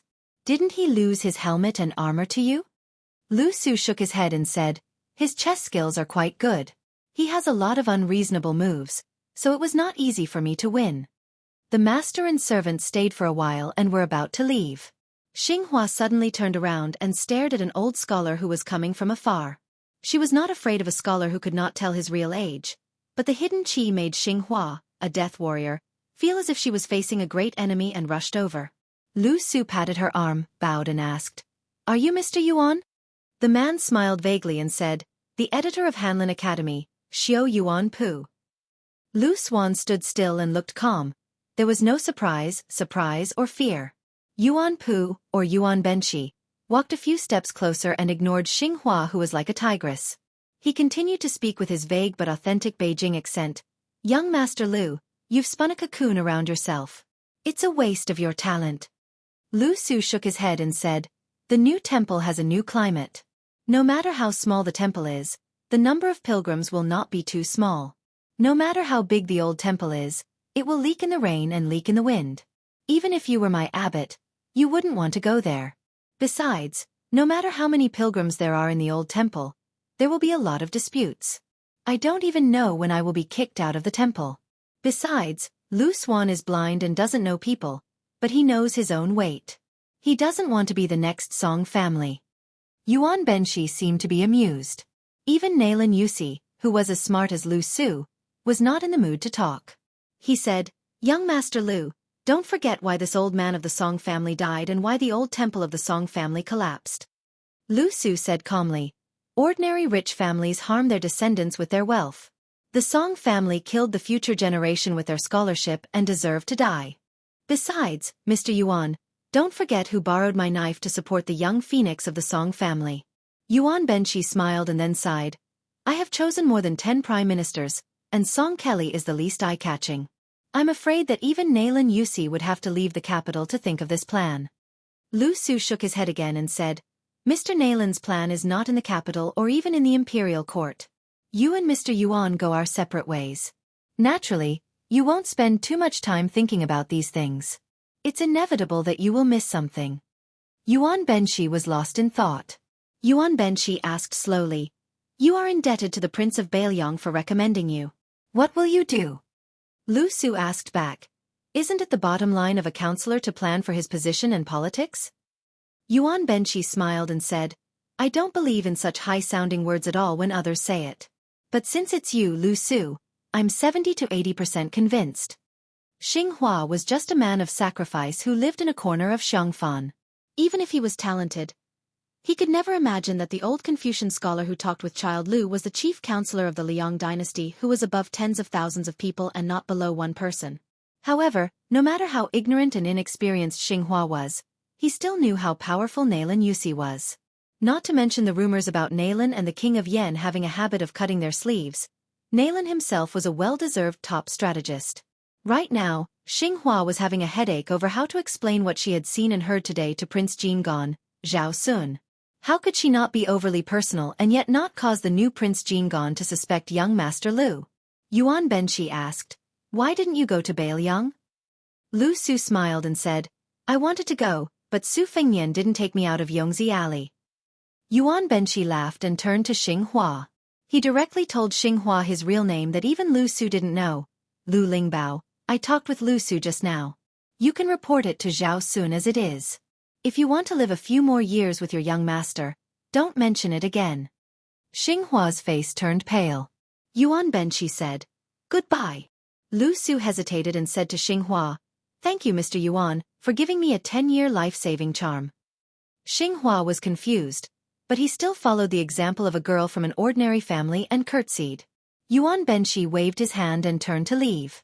Xinghua's lips trembled and asked softly, young master life-saving charm? What do you mean? Lu Su said frankly, our king of Jing is suspicious by nature. Before he becomes famous, he can bear it. Once he becomes powerful, he will inevitably get carried away and settle old scores with others. Mr. Yuan, no matter how powerful he is, he doesn't dare to provoke you. This gentleman met me today to give me a life-saving charm. Giving it to me is naturally giving it to you. Xinghua said with a sad face. This sentence will also rot in my stomach. Young master, please don't worry. Lu Su suddenly rubbed Xinghua's hair and smiled softly. Lu Lingbao, this name is blessed. Xinghua suddenly smiled brightly. Thank you for your auspicious words. Lu Su turned his head and looked and said to himself, Bailiang. Chapter 747. The second of the 3 central halls was the Zhanghe Hall. When the crown prince was announced, the emperor needed to go to this hall to put on his imperial robe and crown before taking his seat. The emperor looked at Empress Zhao Ji, who was not far away from him. He smiled gently at her without saying anything. Originally, the empress and the emperor had the same surname, which was not appropriate. However, when the emperor was still a prince who was not valued, He treated the woman who led the harem with respect and treated her as a confidant. He swore in private that when he ascended the throne, he would make her son the crown prince. Zhao Ji favored her youngest son, Zhao Zhuan, and the emperor did not hesitate to violate the ancestral rule of choosing the eldest and not the youngest. It could be seen how important the Empress Zhao Ji was in the emperor's heart. For the first time, no one questioned such a decision.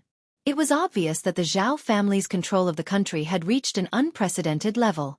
The concubines who had given birth to princes also looked normal and did not dare to show the slightest emotion. Among the 6 princes, only the youngest, the 6th prince, Zhao Chun, was 12 years old and could stay in the capital until he turned 20. The other 4 princes, who had no hope of becoming the crown prince, were crowned as kings today. 3 days later, they would have to leave the capital and go to the vassal state. Before leaving the vassal state, they had to bid farewell to the new crown prince and kowtow 3 times. The 6 princes in Wuying Hall were divided into 2 groups. The first prince, the 4th prince, and the 6th prince gathered on one side. Zhao Wu was about to be conferred the title of Liao King and was given the title of Zhenbei General. He had the sole military power among the princes. The second prince, Zhao Wen, was conferred the title of Tang King. His mother was Nie Yuanjin, the pure concubine of Jiangnan. She was not a woman from a wealthy family. She scrupulously abided by etiquette in the harem and stood aloof from worldly affairs. She had an extremely strict and gentle temperament. The prince, Zhao Wen, was also rather gentle, respectful, and thrifty.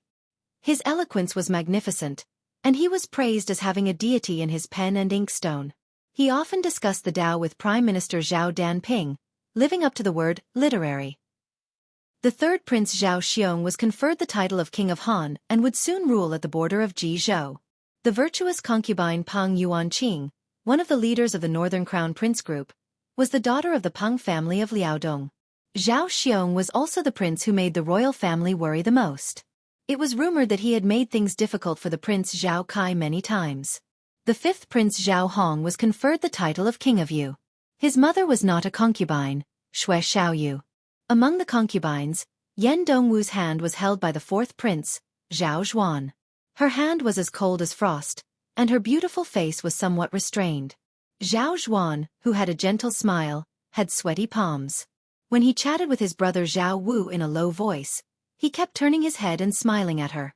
She didn't know why, but when she went to the capital to marry the royal family for the first time, she felt at ease about marrying the 4th prince who was not favored by the world. The couple's days were like glue. But when she realized that everything was not as straightforward and casual as she imagined, Yan Dongwu felt more and more like walking on thin ice. Especially when she went out of the palace to visit relatives half a year ago, she saw her father's old face that could not hide the excitement no matter how hard he tried. She saw her father crying with joy, but he didn't say anything. Yan Dongwu began to realize that everything was going out of control. After returning to the palace, she became more and more silent and cautious with her words and actions.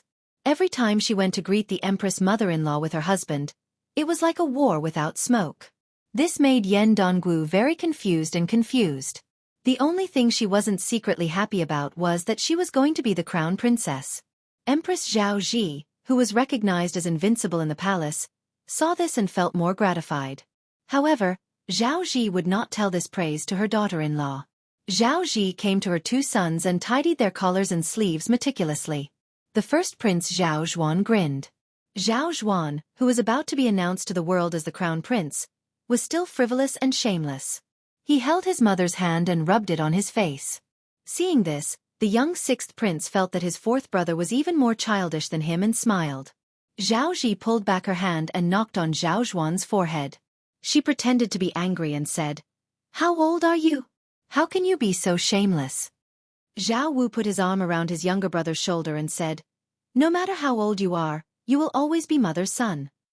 Zhao Zhuan said softly, "Mother, why don't we let big brother leave the capital later?" Zhao Ji glared angrily and said, "Nonsense." The thick-skinned Zhao Zhuan was not afraid. He stuck out his tongue and ruffled the young Zhao Chun's hair. "Fortunately, I have Xiao Chuner to play with me in the capital." The young imperial prince pulled on Zhao Zhuan's sleeve and said expectantly, fourth brother, when will you give that ever-victorious general to me?" Yan Dongwu pinched the 4th prince, who had promised to stop fighting crickets, and said gently to Zhao Chun, "Xiao Chun, I'll give them all to you later. If your fourth brother dares to keep one for himself, you can tell me." The young prince squeezed out a bright smile at his fourth brother, who had a bitter look on his face. Then, he pretended to bow to the crown princess. "Chun thanks sister-in-law for your great kindness." Zhao Zi's eyes were smiling. For some reason, His Majesty the Emperor had already put on his yellow dragon robe and came to their side. When he saw the warm scene of everyone talking to each other from the bottom of their hearts, he was gratified. He faced Yen Donggu, dignified but not lacking the benevolence of an elder. "Donggu, in the future, control Zhuaner as you should. If he dares to be rude to you, I will support you and take care of him for you. Zhuaner is just a lazy hooligan who takes one step at a time. However, there is one thing that Zhuaner is good about. He takes after me as his father. He may tire his wife, but he will never let his wife be bullied." Chapter 748. Yen Donggu was about to thank them respectfully, but Zhao Ji grabbed his arm. "We're all family. Just be polite in front of outsiders." Zhao Zhuan felt wronged. Mother, I finally found a good daughter-in-law who speaks for me. Don't teach her bad things. When the time comes, I'll nag at you every day." The Zhao family's son smiled but didn't say anything. Empress Zhao Ji raised her hand and pretended to hit him. "Don't take it for granted." The first Prince Zhao Wu gloated. "Fourth brother, you're so miserable.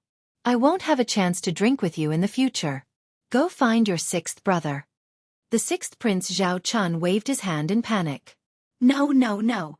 I get drunk just by smelling the wine." The emperor laughed heartily and looked around. Then he said to all the princes in a deep voice, "This time, you're all appointed as kings. You're to be stationed in different places and assist the imperial family. You're not allowed to slack off at all." Except for Zhao Zhuan, all the princes bowed and accepted the order meticulously. The two imperial concubines and Jie Yu looked at the crown prince at almost the same time. For so many years in the imperial palace, he had been amiable to everyone. Even to them, he was respectful. Even their trusted palace maids felt close to him. Originally, everyone had thought that he was a dissolute and famous scholar who planned to die of old age in a vassal state. They all looked over at the same time. The fourth Prince Zhao Zhuan looked over with clear eyes and lightly nodded his chin. He still did not have the slightest impetuous attitude of someone who had achieved success. This made some of the three imperial concubines unwilling to admit defeat and a little rascally. Against such an opponent that they couldn't hate, they really couldn't vent their anger on their own son for not living up to expectations.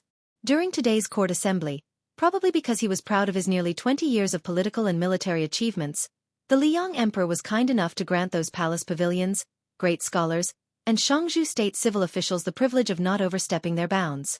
Several great generals, who held the titles of nobility in the 4 towns and 4 campaigns, were allowed to carry swords to court. Among the military officers, Gu Jiantang was given the Nanhua saber, which was rarely seen in public. Chen Zhibao was the most outstanding. He was given a stick of plum wine. The crown prince of Bailiang, Su Fengnian, was still wearing the simple and crude Bailiang saber at his waist. However, today was different from the past. The civil and military officials were not in a hurry to enter the palace. They had to wait for the emperor, empress, and princes to arrive before they could enter. Nearly 1,000 people waited patiently on the White Jade Plaza outside the palace and inside the city gates. Unlike the newly crowned princes, who still had 3 days to stay in Graydon City, the 5 imperial family vassal kings would immediately leave the capital for their vassal lands after the court meeting. If the Emperor of Liang sat high on the dragon throne at this time, he would see a gathering of heroes. He indeed had a sense of heroism, as if all the heroes in the world had entered his home. The Prince of Jiaodong, Zhao Sui, took a dozen steps and came to Su Fengnian's side. They looked at the south gate together. Further south to the outer city, there were nearly 18 miles of road. There were 18 lofty gates erected. Zhao Sui did not seem to be talking to others. He seemed to be lamenting to himself. In the blink of an eye, 30 years have passed.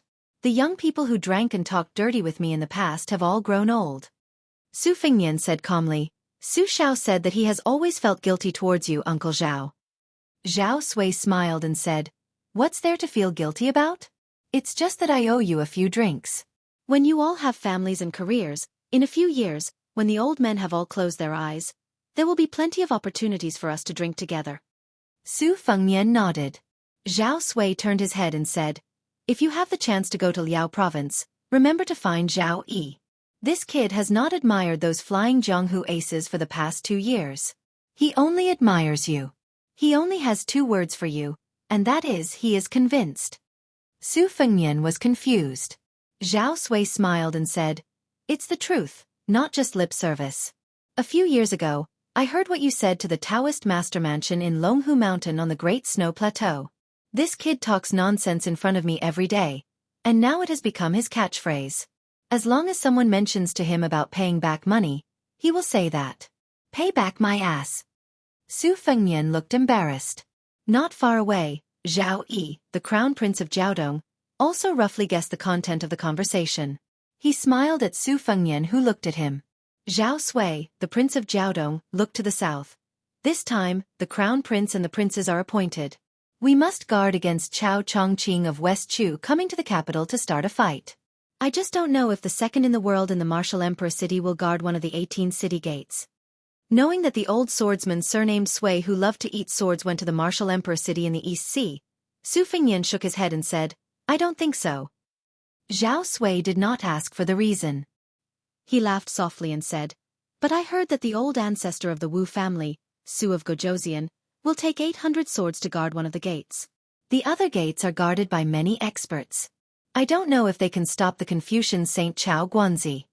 There was an uproar. Su Fengnian looked up in the direction of the sound.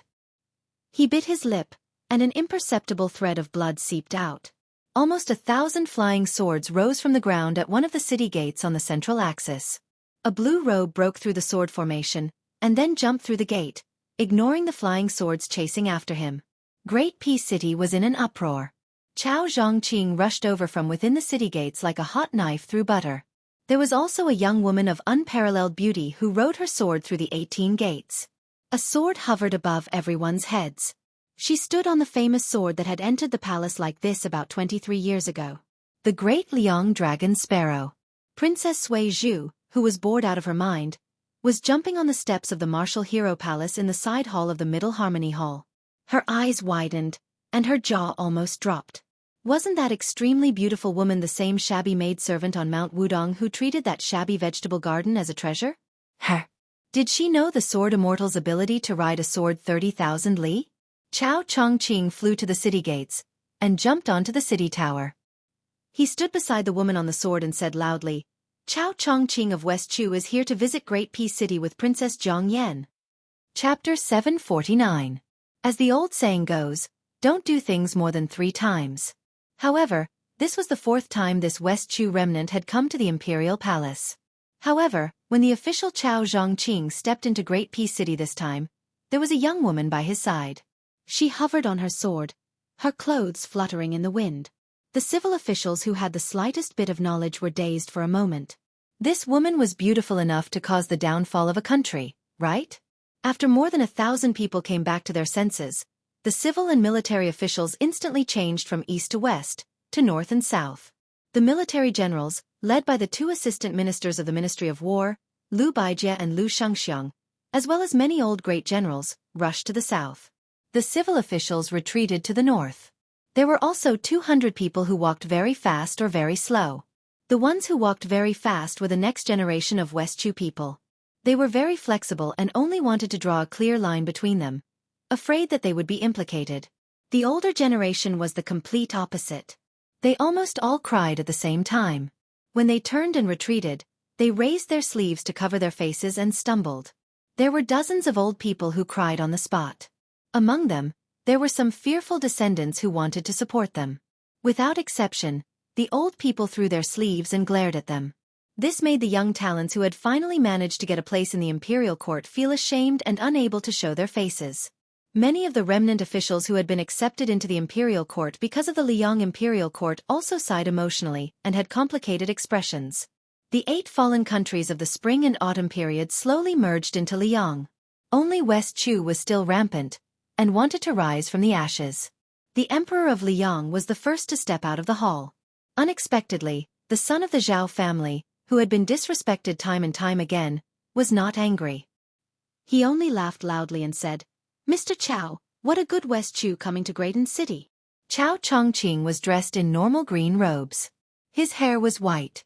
If he was not standing high on the walls of the imperial palace, he would be no different from an old scholar from the Hanlin Academy.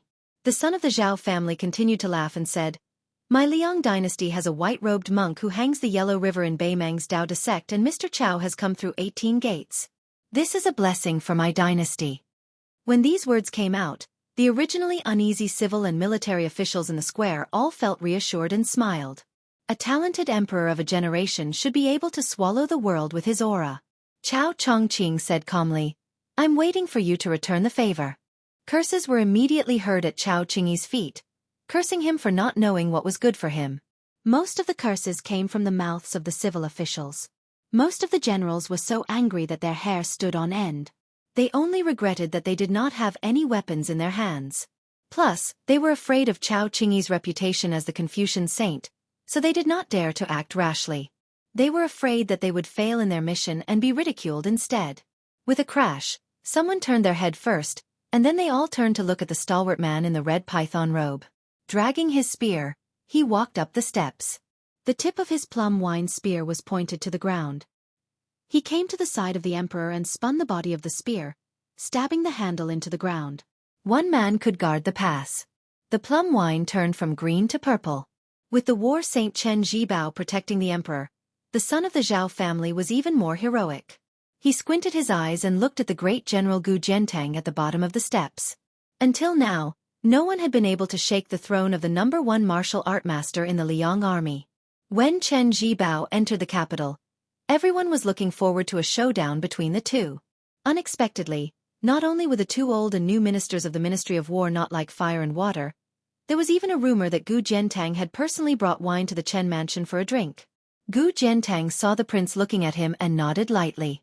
Holding the handle of his saber, he strode forward. The generals retreated one after another. Gu Jiantang did not directly pull out his Nanhua saber. Everyone knew that Gu Jiantang had a pair of sabers. This Nanhua saber came from the collection of the Eastern Yu Imperial Palace. It was not wrong to call it a talisman saber. It had been blessed with layers of talismans by successive generations of Taoist state teachers.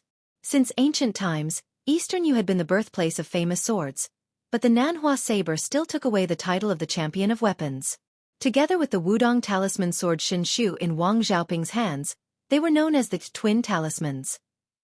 Directly south of the palace wall was Chow Chongqing, who walked barehanded, and the fallen princess Jiangxi, who rode on her sword. To the east was the Wu family's sword tomb, the Su of Gojoseon, who had failed to stop them. Behind them was a large beehive created by the sword tomb's unique sword-controlling technique. 800 of the Wu family's hidden swords gathered together. To the west was Prime Minister Qingci Zhao Danping, who came from Mount Longhu. This great celestial master, who was dressed in feather clothes, stood side by side with a burly old man whose identity was unknown to the world.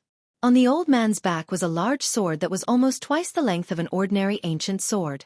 At the foot of the wall, there were 2 rows of imperial guards holding colorful ceremonial halberds. Gu Jiantang returns the courtesy first. After Gu Jiantang finished speaking, he stretched out his arm, and a ceremonial halberd flew out from the hands of the imperial guards. Gu Jiantang, the #1 saber user in the world, rushed out in large strides and grabbed the ceremonial halberd that was flying rapidly toward him. With a soft shout, he blasted it toward Chow Chongqing on the wall like a thunderclap. Chow Qingyi took a step forward and hovered in the air. She put her index and middle fingers together, and gently raised them toward the tip of the halberd that was coming at her with the force of thunder. The ceremonial halberd that was 1.5 feet long did not break inch by inch. Instead, it shattered into fine powder. Chow Chongqing's hair was not messed up at all. Second Zhao Danping returns the courtesy. The sage-like Zhao Danping was wearing a yellow-purple Taoist robe. She was like an immortal. She raised her sleeves and took out 9 peachwood swords with peach talismans stuck on them. There were 9 flying swords. She actually used the celestial technique of Taoism's Taoism. Chow Chongqing sneered, "You are reciting the ancient language, but you are doing it as one of us. How do you ask for immortality?" The distinguished official who dominated the world stretched out a finger and pointed it lightly. Among the 9 swords, 8 of them killed each other and shattered in the air. The last sword tried its best to reach in front of Chao Chongqing. Even the weak civil officials who did not have the strength to truss up a chicken could see that it was like an arrow at the end of its flight. Chao Chongqing's finger that did not retract moved smoothly. The peachwood sword changed the direction of its tip and swept toward Zhao Danping. Its speed was much faster than that of a chicken and a falcon. Zhao Danping frowned. When the flying swords came out of her sleeves, she was outstanding. When she retracted the swords, she was embarrassed. When the flying swords returned to her sleeves, everyone saw that her Taoist robe's sleeves were swaying. It did not calm down for a long time. It was said that this great Taoist master was very familiar with eliminating demons. However, the Confucian saint's sword was full of great spirit. How could it be easy? She returned the courtesy twice, but it was resolved by the black-robed woman with a flick of her fingers. Chao Zhongqing had passed through the palace thrice, but he had never done so under the watchful eyes of so many people. Other than Handiao Temple and a few other top experts who were hiding in the palace, no one else had seen him with their own eyes, much less experienced him.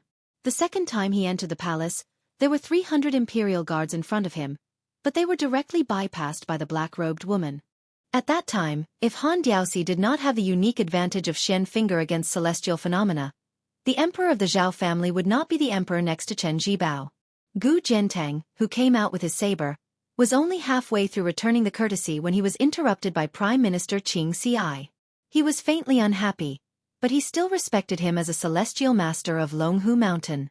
He forced himself to suppress his majestic qi until the second courtesy was over.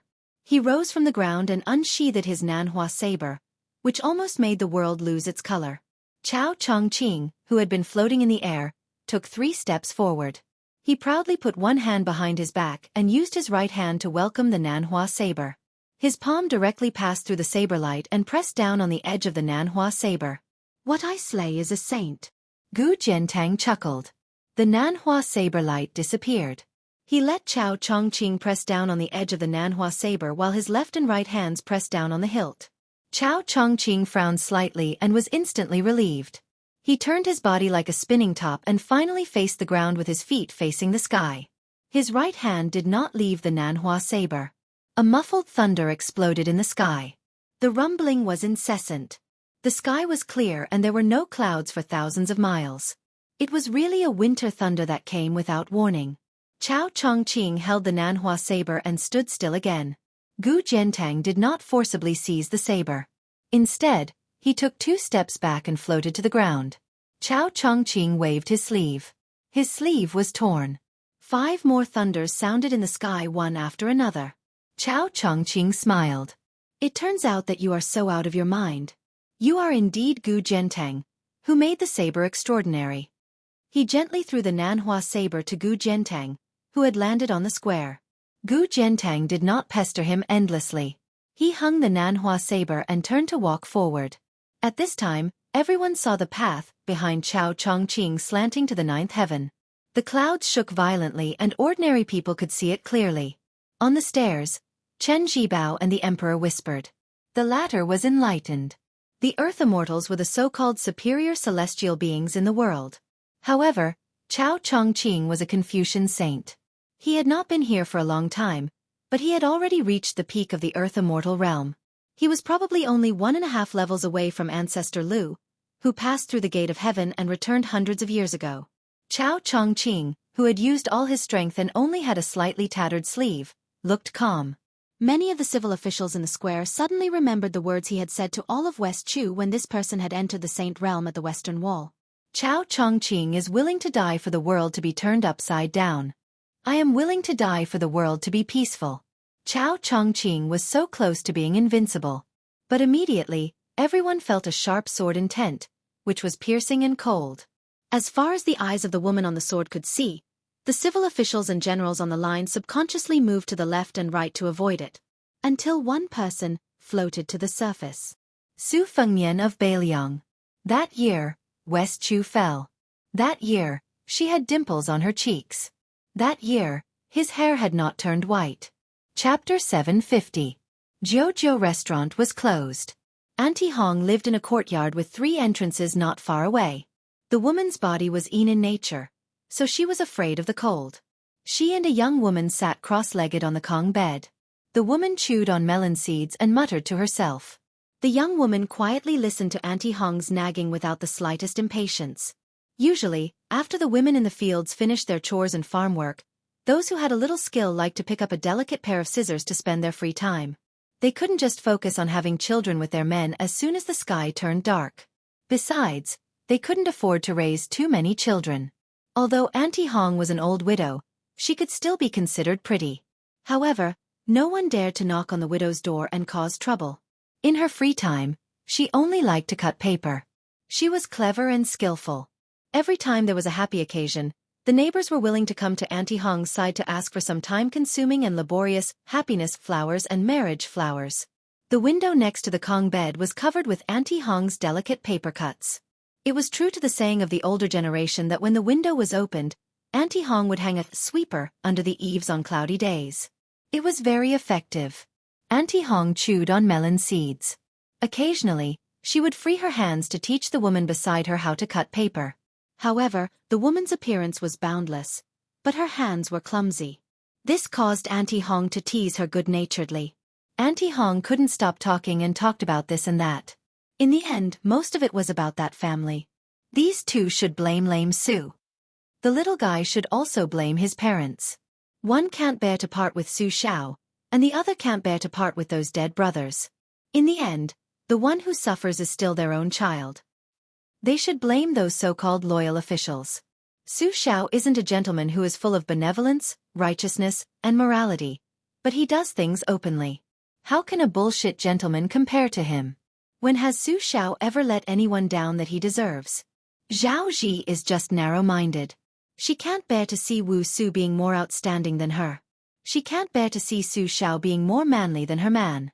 Whoever knows her is unlucky. The young woman was cutting a magpie. After it took shape, it was awkward and funny. She smiled. Auntie Hong smiled and comforted her. Not bad. This is your first time using scissors.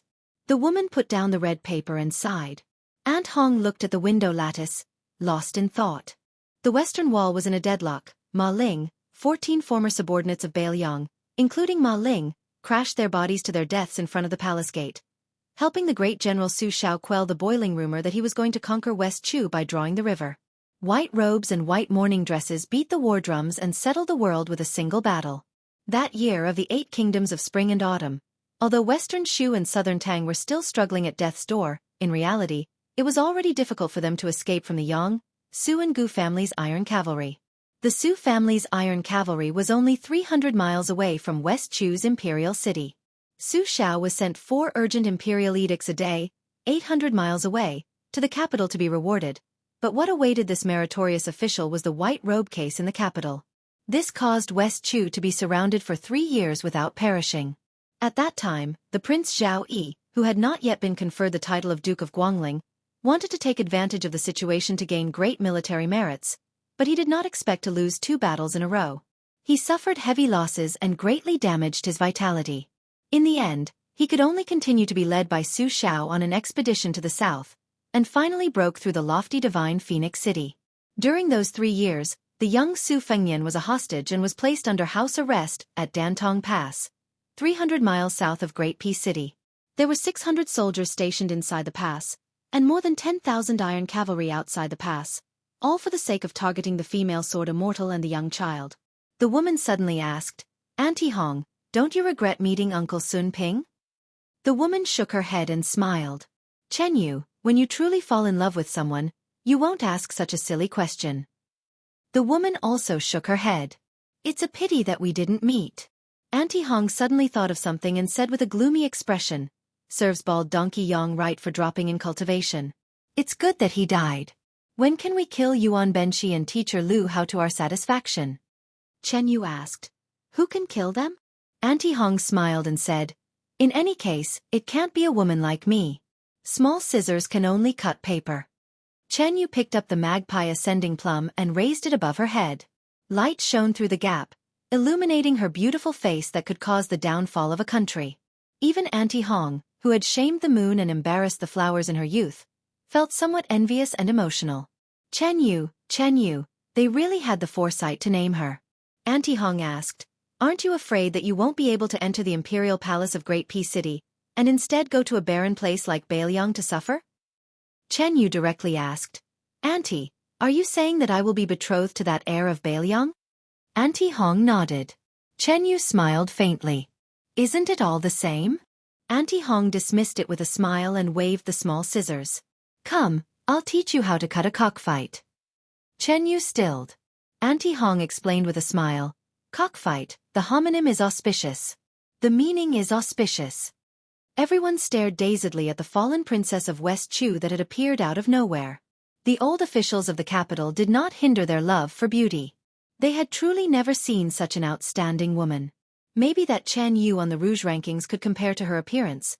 But in the end, Chen Yu was a woman who could only pick up a brush and embroider a needle. She definitely would not come on a sword.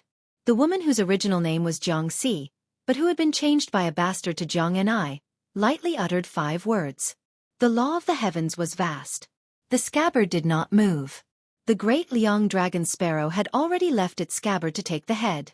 The 2 sword energies of Big Yellow and Big Purple wrapped around the slender ancient sword. It headed towards an eye-catching white python robe on the square. The moment before the flying sword left its scabbard, Yuan Tingshan, who had been allowed to enter the Dragon Gate and participate in the court meeting, smiled nastily. He looked at his future father-in-law, Gu Jiantang, and extended a hand. Great General, lend me a blade. Gu Jiantang's expression was calm. He did not show any hesitation, nor did he make any unnecessary movements. The Nanhua saber at his waist came out of its scabbard like a dragon out of water. Yuan Tingshan, who had come from a humble background but suddenly enjoyed wealth, did not have any mentality of cherishing his fortune. He wanted to amaze everyone in Great Peace City. He had almost gone crazy these days. If he did not act now, when would he? You nobles enjoy wealth and have a clear conscience. I, your father, have to risk my life every time. Wealth comes from danger. Whoever stops me will die. The moment Yuan Tingshan, whose realm had skyrocketed, grasped the Nanhua saber, his hair was disheveled. It was as if he was possessed by a celestial being, as if he was possessed by a fiery demon. With the saber in his hand, he instantly knew that the great general had not only borrowed the Nanhua saber, but also contained a vast amount of vital energy. With such good intentions, how could Yuan Tingshan disappoint his father-in-law, the #1 saber user in the world? Yuan Tingshan gripped the saber with both hands. His eyes were red. With a furious roar, he chopped at the flying sword that had fallen to the ground. On the city gate tower, Chao Qingyi, who was fighting against Gu Jiantang and Zhao Danping, turned a blind eye. She calmly said, West Chu returns the Baelyang salute. Chapter 751. This was a true thunderclap rising from the ground. Yuan Tingshan, whose notoriety had spread far and wide, swung his saber down. It was so ingenious that it struck the tip of the great Liang dragon sparrow sword. However, the flying sword still flew straight ahead without trembling at all. The Nanhua saber, one of the twin talismans, slid past the flying sword. The square at the foot of Yuan Ting Mountain cracked so much that rocks flew everywhere. The noise was ear-piercing. Fortunately, behind this mad dog were high-ranking military officers who were trained in martial arts. Facing the sudden disaster, other than Lu Shengxiang and Lu Baijia, who casually waved their sleeves to disperse the flying rocks, most of the others were in a very difficult situation. Su Fengnian took a step forward with his left foot and a step back with his right foot. He raised both hands. One hand cut the river. The other shook Kunlun. One sword broke the 2 forces. The tip of the sword went straight to Su Fengnian's chest. Su Fengnian said, Sword come. Black armor, childhood sweetheart, morning dew, spring water, peach blossoms, moth eyebrows, vermilion bird, yellow tongue, yellow mayfly, golden thread, tai e. Ding ding dong dong 12 times. It resounded in the imperial city. The tip of the sword didn't change its direction, only 10 feet away from Su Fengnian's heart. Wind rolled and clouds surged between heaven and earth. Then, a streak of dazzling red fell to the ground, like a bolt of lightning from the heavenly court descending to the mortal world. It tried to stand between the flying sword and Su Fengnian. This pinnacle celestial phenomenon, otherworldly being stepped on the tip of the flying sword. It had 6 arms. It showed compassion and looked at Su Fengnian with joy. Since the immortal Qi Xuanzhen killed the demon on the Lotus platform 60 years ago, This was probably the first time people saw the demon come to the world. The otherworldly item stood on tiptoe. The flying sword flipped in front of it and swept into the air. Zhang Enai was expressionless. He stretched out a finger and waved it gently. Chao Chongqing continued indifferently. West Chu's second return to Liyang. Although the flying sword failed to assassinate the crown prince of Bailiang, it still had a lot of energy left. It flew over the heads of the otherworldly item in the red robe and the man in the white robe and flew toward the emperor of Liyang, who was standing on the stairs. The sword chi was like the Milky Way and the stars in the sky. The Zhao clan's son clenched his fists and didn't retreat a single step. Chen Zhibao reached out to hold the plum wine. He pressed down. The plum wine instantly disappeared. 100,000 soldiers were lying in ambush in Qidi. 10 steps away from the son of the Zhao family, the plum wine broke out of the ground and collided with the tip of the flying sword. He hovered in midair for a moment. There was clearly no sound, but the civil and military officials who did not know martial arts immediately covered their ears and squatted on the ground. Some of the weaker civil officials even showed signs of bleeding from their 7 orifices. Lu Shengxiang, Sword Immortal Tang Shi, Lu Baijie, and the others leaped high into the air, separating the plum wine from the thousands of people and the chaotic, formless qi that was leaking out like a flood. The plum wine finally bounced back into Chen Zhibao's hand. Standing on the scabbard, Zhang Enai coldly snorted. The flying sword flashed and disappeared back into the scabbard. Almost at the same time, Su Fengnian, whose blood was getting thicker and thicker at the corner of his mouth, grabbed the otherworldly item's arm and fiercely threw it to one side of the palace wall. The red robe with big sleeves, like a big red bat in the daytime, pounced on the tall and sturdy old man next to Zhao Danping, one of the 2 masters guarding the palace. In terms of realm, he was even higher than Xian Ji Han Diaosi. Master Lu Hao. After throwing the otherworldly item, Su Fengnian stepped forward nearly 10 zhang in one step, floating toward Yuan Tingshan. In Gangnam-do, he once wanted to kill Su Jihu. Su Fengnian raised his arm, his 5 fingers like hooks, and said in a low voice, "Sword, come again!" Xian Lei, Tai Ah, Peach Blossom, Jin Lu, Huang Tong. 5 flying swords with the sharpest sword chi smashed down at the same time. The immortal caresses the big top. Yuan Tingshan's face changed dramatically. His Nanhua saber raised a dazzling saber light. At the same time, he retreated step by step. However, his palm was bleeding from the web between his thumb and index finger. After taking 3 steps back, he rolled sideways. A string of blood splashed out from his back. A flying sword hovered in a tricky position, cutting the official robe that he had always dreamed of. It was not easy for him to roll away from the danger. However, 5 more flying swords poured on his head like cold water.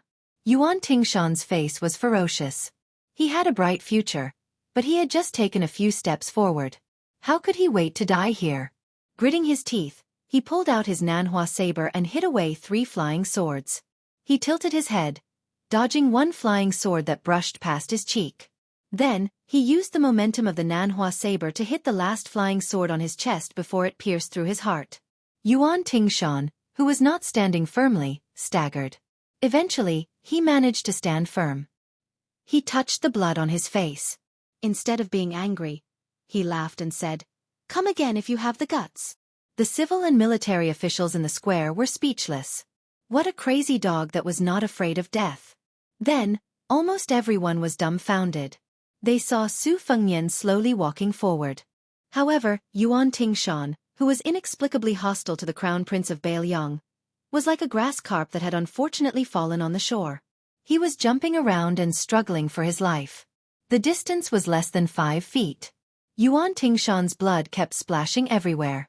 The world only knew that the peach blossom sword god Dong Tai had 12 flying swords in his small box. No one knew that there was another person in the world who could control so many flying swords. Finally, the distance was 3 feet. Yuan Tingshan, who had been waiting for this moment, dodged the 3 fatal flying swords.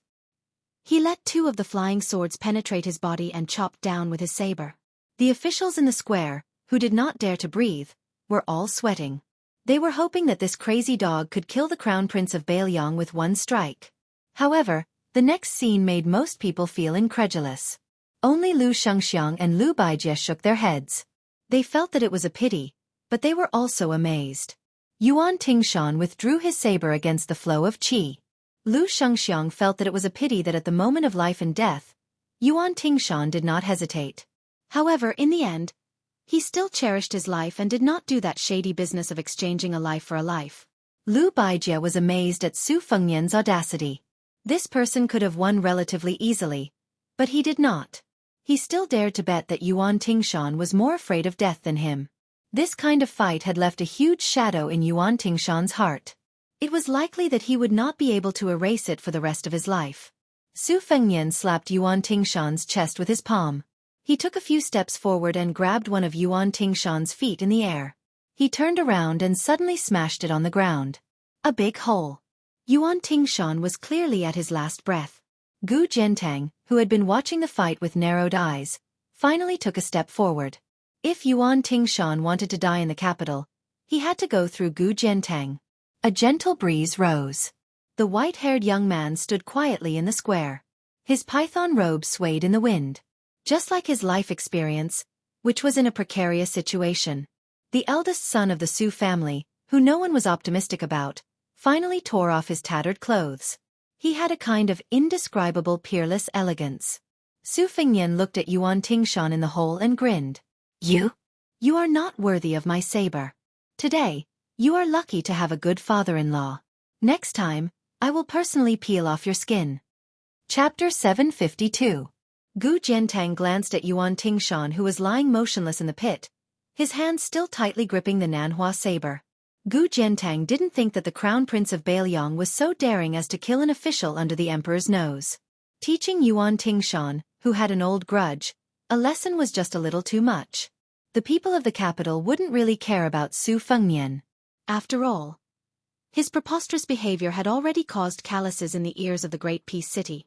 Furthermore, he had blocked 10,000 imperial students on the imperial road and even spat at them. This could be considered as foreshadowing today's fight, but it wasn't too strange. After all, hiding one's strength for more than 20 years, the heavens rewarded the diligent.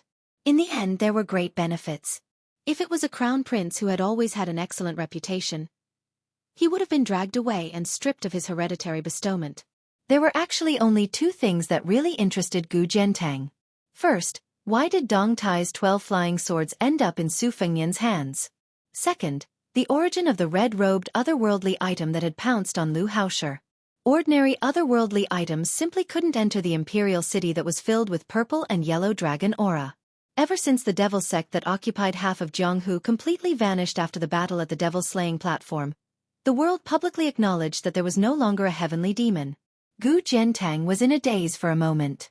Even though he had been the Minister of War for 18 years, he still suddenly became furious. That Su family's child actually went back on his word and played hard to get with him. With just a thought, a flying sword with a perfect sword embryo pierced straight towards Yuan Tingshan's head. This made Gu Jiantang extremely shocked and angry. Under the feet of the emperor, Yu, a crown prince of a different surname, relied on the muddled debt that the Zhao family owed the Su family to collect some old debts. You picked the best time to pull chestnuts out of the fire. Gu Jiantang turned a blind eye and let you do whatever you wanted. However, you didn't know the severity of the matter and dared to insult me, Gu Jiantang, in front of all the important officials of Liang. Did you really think that I was a drowning dog that everyone could beat? Gu Jiantang used his sleeve to control his qi and wave away the flying sword Peach Blossom. Just as he was about to raise his hand to control the Nanhua saber to teach this crazy little Bailiang barbarian a lesson, he inadvertently caught a glimpse of a smile that flashed across the corners of Su Fengnian's mouth. Gu Jiantang, who had experienced the ups and downs of the officialdom to the point that even the 8 winds could not move him, withdrew his intense killing intent in the blink of an eye. He calmly said, Yuan Tingshan used his saber to block the sword, which was a great disrespect to the Bailiang. It was indeed impolite of him to teach you a lesson. However, if you want to kill Yuan Tingshan, whether it's today or next time, I will draw my saber at you once. 1 generation of grudges. 1 generation of grudges. This was the pride that only a few pillars of the imperial court possessed. If Gu Jiantang made a move against the younger Su Fengnian today, he was destined to be criticized by the world. Gu Jiantang was the #1 saber user in the world. If he won, there would be no glory, but he couldn't seriously injure him. If he got in the way, it would only increase the Bailiang's heir apparent's arrogance. Gu Jiantang had never been stingy with gifts to the direct subordinates of the Ministry of War. However, Gu Jiantang, who was in front of him, was usually too lazy to even look at the eldest son of the butcher's heir apparent. Su Fengnian shook the sleeves of his python robe, and the 12 flying swords returned to their original positions. Then, he gently inserted his hands into his sleeves. This action was filled with the aura of a commoner. It was exactly the same as Su Zhao's. As the saying goes, if the upper beam is not straight, the lower beam will be crooked. Su Fengnian chuckled and said, Minister Gu's thunder of mind, which can kill the saints of the 3 religions, has really opened my eyes. I'll have to experience it in the future. Minister Gu was a playful way of addressing Meng Qi's sore spot. Gu Jiantang did not pretend to be magnanimous and laugh it off. Lame Su could place a Bailiang saber on his shoulder in front of the generals of both sides and slap him wantonly. It was extremely humiliating. Gu Jiantang could endure it again and again. However, in front of Su Fengnian, Gu Jiantang did not have that kind of calmness. This had nothing to do with tolerance. Gu Jiantang was one of the 4 great generals of the spring and autumn period, who resigned from his position as the Minister of War and was given the title of Pillar of the State. This was the first time in his life that Gu Jiantang stared so seriously at the eldest son of the Su family. I'll wait for you to come to Liao to worship your ancestors. As long as you dare to compete with me for the title of #1 saber user, within the territory of Liao, no one will dare to scheme against you except for me. Su Fengnian still had his hands in his sleeves in a lazy and roguish manner. Gu Jiantang waved his hand, and 2 eunuchs led a group of Yulin guards to carry out the bloodied Yuan Tingshan from the pit. Gu Jiantang glanced at the young mad dog with a deathly still expression and a deathly gaze. Scarlet blood flowed down the Nanhua saber and dripped onto the square. Gu Jiantang said indifferently, From today onwards, the Nanhua saber will belong to you, Yuan Tingshan. Treat it as Beihu's dowry. Yuan Tingshan slowly turned his head and looked at the great general who replaced the king of Bailiang as the only pillar of the state in the dynasty. His eyes exploded with a touch of spirit, and he grinned with difficulty. Chapter 753. Gu Jiantang ignored him and only raised his head to look at Chao Chongqing and the woman on the sword on top of the southern city wall. The central government of the imperial court had long predicted that West Chu would come to the capital to observe the ceremony. Su of Gojoseon of the Wu family of the Sword Mound had also come out of seclusion because of this. The central government had 18 gates, led by the great grandmaster of the Way of the Sword, Su of Gojoseon. Other than that, there were no less than 6 or 7 top-notch masters who had long resided in the deep pool that was the capital. Some time ago, Gu Jiantang had recommended himself to guard one of the gates of the imperial court to stop Chao Qingyi, but the emperor had not allowed it. It could be said that Chao Chongqing's appearance was not a surprise to Gu Jiantang and the small group of people. As long as West Chu still wanted to reclaim their country, today was undoubtedly the best opportunity for them to show themselves. This was the same fallacious logic as Su Fengnian wanting to vent his anger in the capital, so he had no choice but to make an unreasonable move at this time.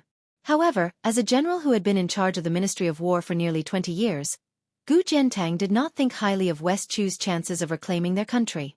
It was even very likely that this would become the perfect opening for Zhang Julu to vent his undercurrents. The purple-bearded blue-eyed man who had been in charge of Liang and reorganized the governance of the country had faced an enormous resistance that the outside world could not imagine. It seemed that he was relying on the emperor's trust and his momentum was like a rainbow, but as for how and when he would fiercely rebound, even Gu Jiantang did not dare to imagine. Was this ceremony not a kind of tacit understanding that could not be revealed to outsiders? Chao Chongqing was confident in the methods of the Chao Chongqing. If Great Peace City dared to shed all pretense of cordiality, West Chu, who had made a great wish when he became a saint to use his life to turn the world upside down, dared to risk his life and let the fallen princess leave on her sword.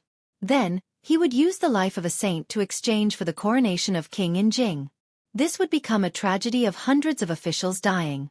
If the emperor really wanted to prevent Chao Chongqing from entering Great Peace City, he could have had Gu Jiantang, Pei Nanhua, Chen Jibao take the plum wine, the old ancestor of the sword tomb Su of Gojoseon, and teacher Lu guard the 4 city gates with their elite factions. If they encountered Chao Chongqing, they only needed to delay him for a few minutes. The other 3 could immediately bring people to surround and kill him. However, to Gu Jiantang's surprise, the emperor and Zhang Julu, as well as the broken-tongued strategist who had never left Great Peace City in his entire life, did not have such a conservative plan. They still allowed Chao Chongqing to swagger to the top of the city walls and announce to the world that West Chu had reclaimed its country. Gu Jiantang smiled. When Li Yong and West Chu faced off against each other, no one could have guessed that the result would be a draw. However, after 20 years of peace and tranquility, West Chu was trying to use half of its country's power to resist the alliance of the other spring and autumn countries. A snake swallowing an elephant? Gu Jiantang shook his head. In the end, Cao Chongqing still had the spirit of a scholar. The Emperor of Liyang took a step forward and said in a clear voice, "I hope that in my lifetime, I can peacefully play chess with Sir Cao in this great peace palace city and make friends." Cao Chongqing smiled and did not reply. Jiang Enai flew away from the top of the city walls on his sword, causing the civil officials and generals in the square to tremble with fear. She twitched the corner of her mouth. The great Liang dragon sparrow soared into the clouds and disappeared. 2 dimples appeared on her cheeks. Was she laughing at him until his hair turned white? Cao Chongqing immediately turned and flew away. The emperor let Song Tonglu, the head of the imperial palace, go up the steps and said softly. Then this powerful official walked near the steps and faced the square. He said in a deep voice, "The Bailiang heir Su Fengyan is allowed to withdraw from court. He does not need to report to the court when he leaves the city." After Su Fengyan heard the imperial edict, he still put his hands in his sleeves and turned to leave. The Zhao family's son, who had been paying attention to the Bailiang heir's next move, narrowed his eyes. However, he quickly relaxed and his expression returned to normal. Almost at the same time that Su Fengyan turned around, he walked towards the main hall and crossed the threshold. The Zhao and Su families parted ways. Most of the officials swallowed their saliva when Su Fengyan turned around. Especially the Imperial College's Right Chancellor Jean Lanting, who was supposed to be high-spirited. His face was dispirited as if he had lost his parents. After Su Fengyan walked out of the city gates, he stopped. The item Dan Ing was connected to his mind. It was not inferior to the flying sword that he no longer needed to use his qi to control. After it threw the old hidden dragon into the city walls, in less than half an hour, it had silently gone back and forth between life and death countless times. The item's arms drooped dispiritedly. Its bright red robe was also somewhat tattered. After all, it was a item. In the peak duel between celestial state experts in Great Peace City, it did not occupy the right time. This was a fatal disadvantage. For it to be able to do this, it was already shocking enough. It was rumored that Lu Haosher, who had been in celestial state for longer than a normal person's lifetime, stood quietly at the foot of the wall. There was not the slightest trace of anger on his face. His eyes were as gloomy as a poisonous snake's, tightly biting onto the Bailiang heir. Su Fengyan first smiled at the item. Then he walked towards Lu Haosher. When he was dozens of feet away, he stopped and said, "Don't die of old age too quickly." The old man's laughter was hoarse, like an old donkey grinding mud with a millstone. He stretched out a palm and made a flipping motion. This old man couldn't kill the big one in the past. Killing the small one is just a... Su Fengyan stretched out a finger and wiped the corner of his mouth. The old bastard is hiding in the deep pool. I can't do anything to him for now. However, the 10 great clans of the spring and autumn period, the Nanyang Lu family that respects you as their ancestor, and the many talents that have the potential to serve the imperial court, I will send people to eliminate the weeds by the roots. Will you save them or not? I purposely didn't do these dirty things before because I wanted to talk to you in person after entering the capital. The old man was indifferent and emotionless. He sneered. The clay Buddha crossing the river can't even save himself. How dare you talk nonsense in front of this old man? Su Fengyan smiled and said, "Great rivers and mountains. Let's ride a donkey and wait and see." The white-haired young man put his hands in his sleeves and slowly walked on the imperial road. The item in the red robe looked at the lonely figure with joy and pity. It looked at Lu Haosher, who was trying hard to suppress his killing intent. After Su Fengyan walked for a while, he pulled out his hands. Without turning his head, he suddenly asked, "From now on, you will be called Su Ying, okay?" The item stretched out an arm and gently pulled on one of his sleeves. The man and the item seemed to depend on each other. They didn't say anything as they walked hand in hand on the central axis of Great Peace City. Chapter 754. Su Fengyan walked alone to the carriage that deviated from the central axis. The coachman was naturally Blue Bird, who was dressed in green and embroidered shoes. Shenyuan Qingfeng, who carried the imperial jade seal, was dressed in purple and sat sideways behind Blue Bird. His legs dangled outside the carriage. Seeing Su Fengyan leave court so early, although Shenyuan Qingfeng was puzzled, he didn't ask. They sat in the carriage together. After Su Fengnian sat down, he smiled and said, West Chu returned a sword strike to me. We'll leave the capital later and let Mr. Chow wait for a few more days. At the same time, we'll scare that Han Diaoxi who's waiting for us somewhere. This Confucian sage won't be in the capital to retrieve the imperial jade seal. You should seize the time to absorb fate. Shen Yuan Qing Feng frowned and said, only 40 to 50%. Su Fengnian smiled and said, one must be content with what one has. Getting 50 to 60% is good enough. Going too far is as bad as falling short. Fate is unpredictable. If something goes wrong, you'll be the one to suffer, not me. Come, take it out and let me take a look. I'll help you. Shen Yuan Qing Feng wanted to say something but stopped. He snorted coldly and didn't move in the end. Su Fengnian was confused and said helplessly, do you really think this imperial jade seal is your exclusive property? Borrowing money and returning it is a matter of course. In the past, you were rude and unreasonable to me, but that was because I was easy to talk to and didn't lower myself to your level. I've been hiding it for the past few years. Chen Zhibao is even more ruthless than me. He's already become a saint. During the Battle of Iron Gate, Chen Zhibao was at the peak of martial arts and still couldn't defeat Chao Qingyi. If you offend this West Chu and delay his great cause of restoring the country, you're destined to suffer. Besides, when it comes to the fate of the imperial jade seal, you're thousands of miles away from your father. You're just a layman, far inferior to me. I'll help you take a look and fill in the gaps. Are you still not satisfied? Shen Yuan Qing Feng hesitated again and again, staring at Su Fengnian. Finally, she slowly extended two slender fingers, tilted her face, and pinched a red string that held the imperial jade seal from her neck. She gently lifted it. Looking at the scenery on her chest, she should have pulled out the imperial jade seal from between her two peaks. Su Fengnian didn't know whether to laugh or cry. He thought to himself, no wonder you're so shy. In the end, you're a woman who can't be thick-skinned when it comes to matters like this. Su Fengnian immediately pretended to be serious and old-fashioned so that she wouldn't fly into a rage out of humiliation. He calmly took the red string that still had traces of warmth and lowered his head to stare at the imperial jade seal of West Chu. Shen Yuan Qing Feng turned her head away and covered her chest. It was impossible to see whether she was angry or shy. Under the string, the imperial jade seal appeared to be sparkling and translucent. Yellow and purple qi rapidly circulated within it, like a river during the summer flood season or a chick leaving its nest. Its heart was still directed towards Shen Yuan Qing Feng. The fate leaked out from the imperial jade seal, drifting together and seeping into Shen Yuan Qing Feng's 7 apertures and 3 dantian. Su Fengnian didn't know whether to laugh or cry. He raised his head to look at the woman who was still angry at him and angrily scolded, how is this 40 or 50%? You've clearly stolen 60 or 70%. I've wronged you when I said that you only knew how to squander money. Just like Su Fengnian said, Shen Yuan Qing Feng was a genuine layman. After obtaining the imperial jade seal, she only immersed herself in absorbing the fate contained within the imperial jade seal. After hearing the truth, she was also a bit excited. Is it really 60 or 70%? Su Fengnian nodded. Try pouring out all of your qi. In the blink of an eye, the sea of qi in the carriage shook. The 2 horses abruptly stopped in their tracks, looking like they would not be shaken even by thunder. Su Fengnian's hair fluttered unsteadily as he clicked his tongue.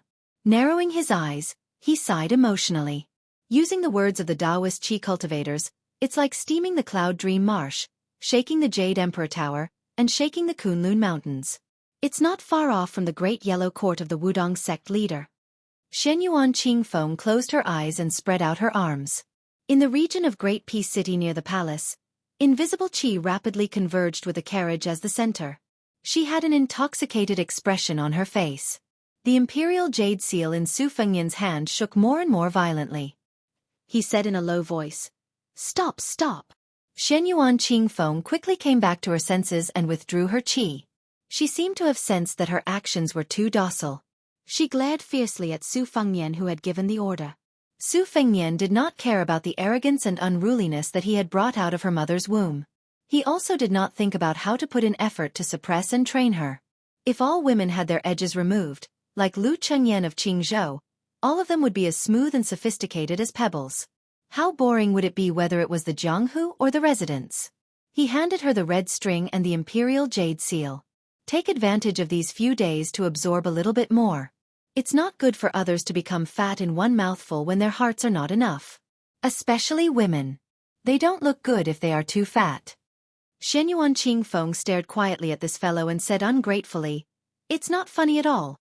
Su Fengnian put his hands in his sleeves and smiled. It's really cold. After this year's winter, Great Peace City was indeed exceptionally cold. Su Fengnian waited for Shenyuan Qingfeng to turn around and put the imperial jade seal back into the depression in the mountain range. He suddenly asked, "Shenyuan Qingfeng, have you realized that you are actually very talented in scheming? Other people rely on practical knowledge and experience in the field of politics, but you rely on intuition?"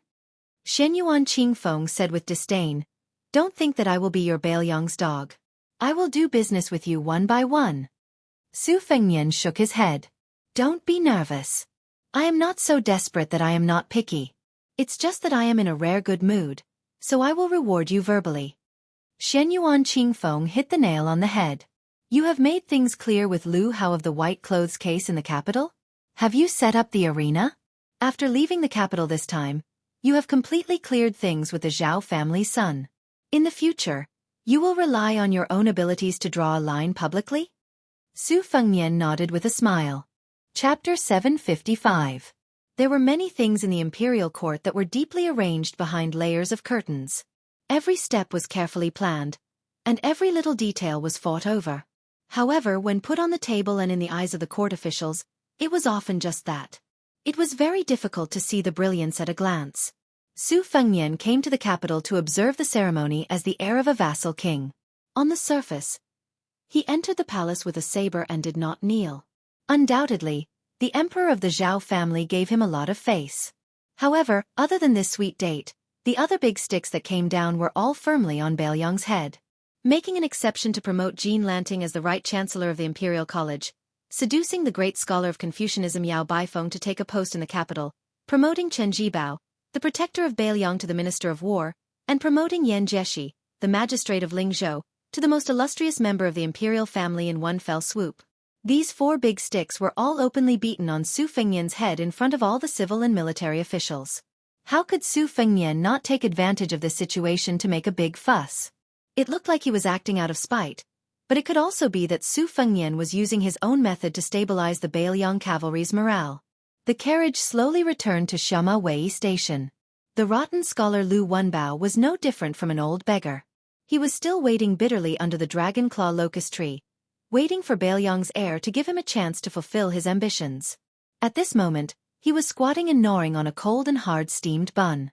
Although he had suffered in the areas of clothing, food, shelter, and transportation, he seemed to be in good spirits. Most of these people were like this.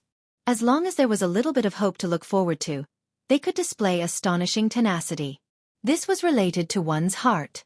Lu Wenbao was undoubtedly the type of person who had a big mouth and a big heart. After Su Fengnian got off the carriage, he still did not even look at Lu Wenbao. He did not even bother to cast a sideways glance at Lu Wenbao.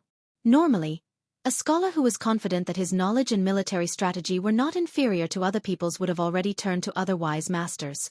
However, Lu Wenbao's life had been full of ups and downs, but he still had his pride and unyielding character.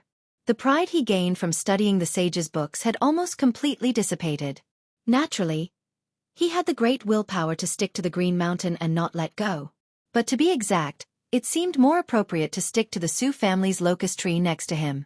Seeing that Su Fengnian was about to enter the post house, Lu Wenbao trotted over and said softly, "Young Master Su, someone is looking for you. It's a young lady with the surname Li. She didn't enter the post house and just wanted to chat with me. She waited for a long time, but in the end, she couldn't endure the hunger and went to buy food." Su Fengnian was stunned. He laughed and said, "Did she say that her family lives in a temple and that the temple belongs to her family?" Lu Wenbao nodded vigorously and said with a smile, "Yes, yes. The young lady is quite interesting. I was just wondering why there would be a girl living in a temple." Su Fengnian was truly in a good mood this time. He said to Lu Wenbao, "Go to the post house and find a warm place. If Tong Ziliang asks, tell him that I told you to stay." Unexpectedly, The old scholar did not know what was good for him. He shook his head and said, I don't care about a day or two. Lu Wenbao can endure hardships. He has already endured so many years. I think that when the hardships are over, the good times will be great.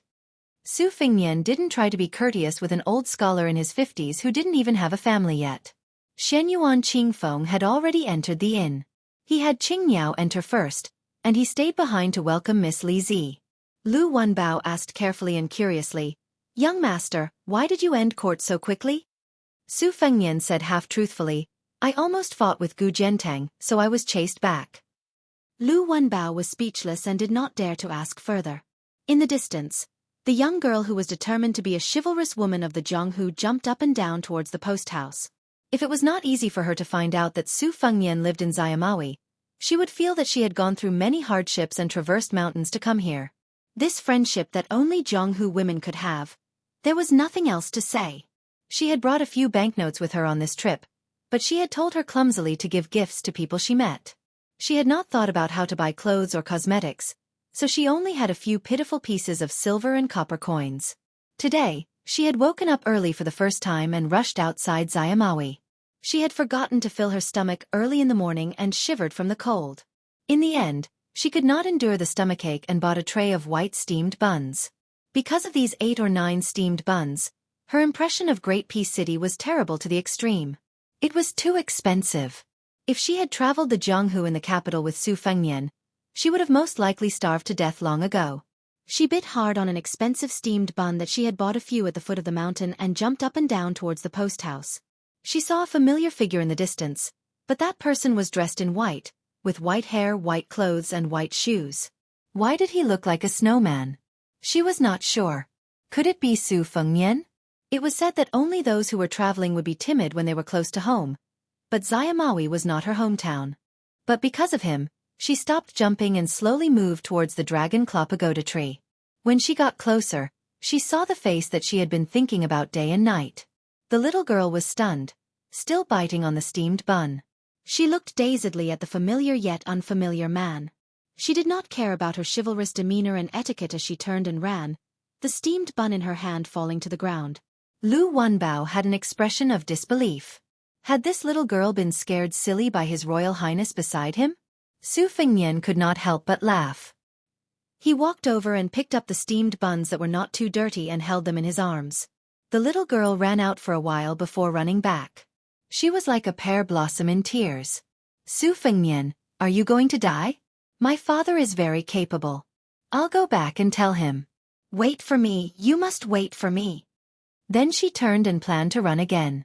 Su Fengnian freed a hand and pressed on her little head, twisting her around. I won't die. I just felt that I had to go out and attract attention, so I had to do something unconventional. That's why I dyed my hair white. The little girl's personality was innocent, but she was not stupid. She was furious. You lied to me. Su Fengnian stuffed a steamed bun into her mouth and took one for himself. He said vaguely, Where's your family's North and South monks? Miss Li Zi took out the steamed bun and sobbed. Stupid North and South went to the palace to wait to see the emperor. They had to quarrel with that Prime Minister Qing Ci and Mr. White Lotus again. Su Fengnian reached out to help her wipe away the tears on her cheeks. Her little face was red from the cold, looking very comical and cute. Su Fengnian did not have a younger sister and had always treated her as his own. He smiled gently. It's not easy to see each other, and you're already crying so much? Aren't you afraid of being laughed at by North and South? Miss Li Zi said unhappily, He's so stupid. I don't even laugh at him. Su Fengnian held her cold little hand and walked down the horse. There was great joy in life, meeting an old friend in a foreign land. Su Fengnian turned and looked up gently.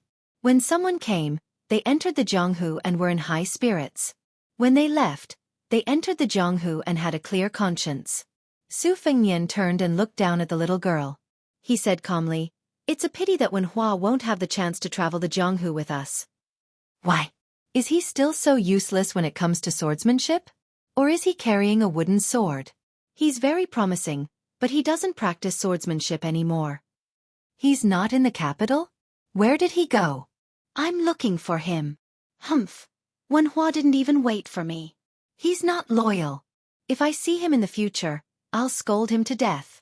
Okay, if I find that brat first, I'll scold you too. Chapter 756.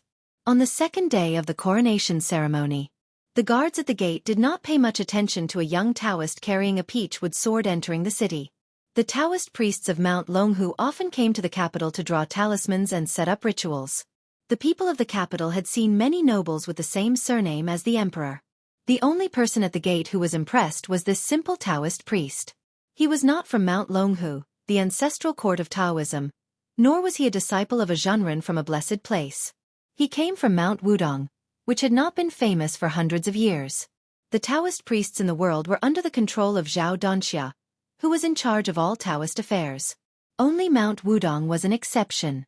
After the guards at the gate let him in, they could not help but take a few more glances. They did not find out why the Zhenren did not show his face. They just thought that he was an ordinary Taoist priest who could not stand the strict rules of Mount Wudong and came to the capital to take a shortcut. After the Taoist priest entered the city, he asked for the location of the Mawei post house and walked there.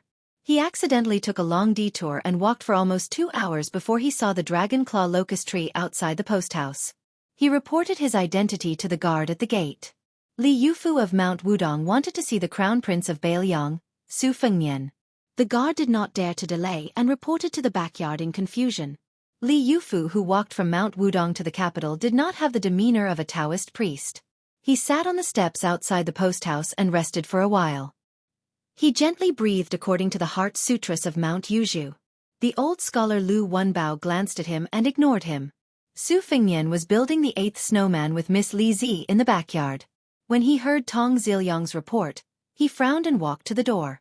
Li Yufu stood up and bowed, looking a little reserved.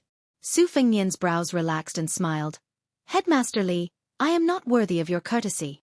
Wudong Mountain's Li Yufu was the next Wudong sect leader after Wang Zhongluo, who had cultivated the Great Yellow Court, and Hong Shixiang, who was the reincarnation of Ancestor Lu. However, Li Yufu seemed to be even more nervous than Su Fengnian. She did not even bother to exchange pleasantries. Instead, she blushed a little. She did not look like the great spiritual master of Wudong sect, but more like a little girl who saw a handsome man. This made Su Fengnian feel confused.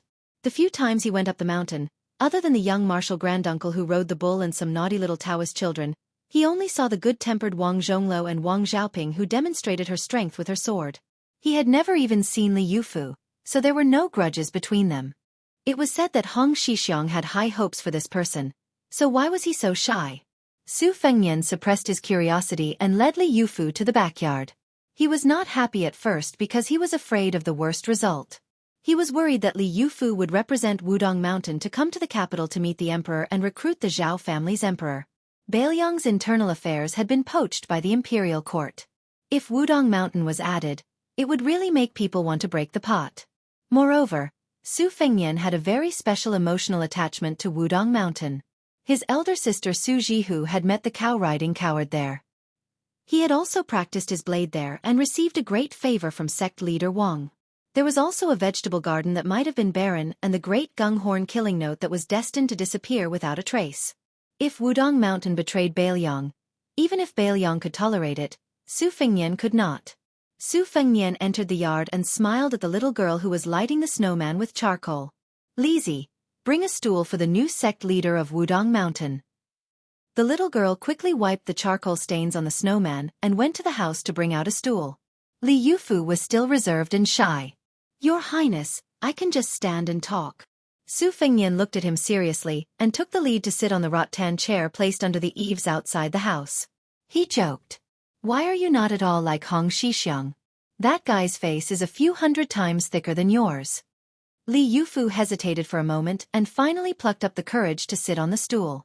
He sat upright and looked straight ahead. There were 2 rattan chairs and 1 stool. Su Fengnian was in the middle. Shenyuan Qingfeng was lying on the chair on his left. He had no breath and looked like a living dead. Su Fengnian was not in a hurry to ask about the secret. After lying down, he only smiled softly and said, Your youngest martial uncle and I are old friends. One is willing to give and the other is willing to receive. He still owes me a lot of forbidden books. He always lies to me that your eldest martial uncle Chen Yao has confiscated all of them, like a clay ox in the sea. I don't want to lower myself to his level. I don't know why I get angry every time I see him. I can't control my hands and feet. He also likes to shout that he can't hit people in the face and kick people in the balls. I don't know where he heard this Jong-hu saying. Li Yufu secretly wiped the sweat off his forehead. In the middle of winter, the young Taoist priest was surrounded by mist. It was a mysterious scene like an overseas fairy mountain. Even Lizzie, who was experienced and knowledgeable, was stunned. She could not help but take a few more glances. Su Fengyan shook the rattan chair and closed his eyes. The old headmaster is really a good person. I've seen some old Taoist priests in my life, but the only one who really looks like an immortal is Headmaster Wang. The warm atmosphere was dispelled by Shen Yuan Qingfeng's cold snort. Li Yufu, who was already on tenterhooks, was so scared that he swallowed a mouthful of saliva. Cultivation was like entering a gold mine. How much gold one could pick up depended on one's talent, root structure, and lucky chance. Li Yufu's talent was chosen by his master, Yu Xingrui. That was why he was brought from the East Sea to Mount Wudong by Yu Xingrui, who was known as the top internal force cultivator on Jade Pillar Peak. After he came up the mountain, he was favored by all the martial uncles. As for his lucky chance, even Chen Zhao, Song Jiming, and the others did not dare to guess. Only one person left a prophecy. Wudong will prosper because of Yufu. In fact, Li Yufu was not timid. But the person he admired and respected most in his life was his youngest uncle, who used to be an immortal riding a crane and cutting fate with a sword. He admired him from the bottom of his heart. After he came up the mountain, everyone talked about how his youngest uncle and the heir of Bailiang were opposite in fate. Several of his martial uncles also said that his youngest uncle was indeed beaten in the capital, and was infinitely afraid of the heir of Bailiang. His youngest uncle's cultivation was as high as the ninth heaven. How could Li Yufu, who had been chasing after his youngest uncle for all his life, not be afraid of him? Su Fengyan turned his head and glared at Shen Yuan Qingfeng, who was annoyed because he was disturbed from absorbing fate. Li Yufu did not dare to turn his head to look at the woman in purple. He only dared to lament in his heart that the women at the foot of the mountain were all tigers. His youngest uncle was right. Su Fengyan asked with a smile, I heard that Bei Mang's sword Qi went to Mount Wudong and asked for Ancestor Lu's flying sword technique. He asked your Mount Wudong to answer the sword on behalf of Ancestor Lu. He fought his way to the top of Big Lotus Peak, but was forced back to the foot of the mountain by you. Li Yufu said in a low voice, I lost my head in anger and acted on impulse. In fact, my swordsmanship is not as good as that sword Qi's. Su Fengyan smiled and said, I guess your swordsmanship is not as good as Huang Qing's.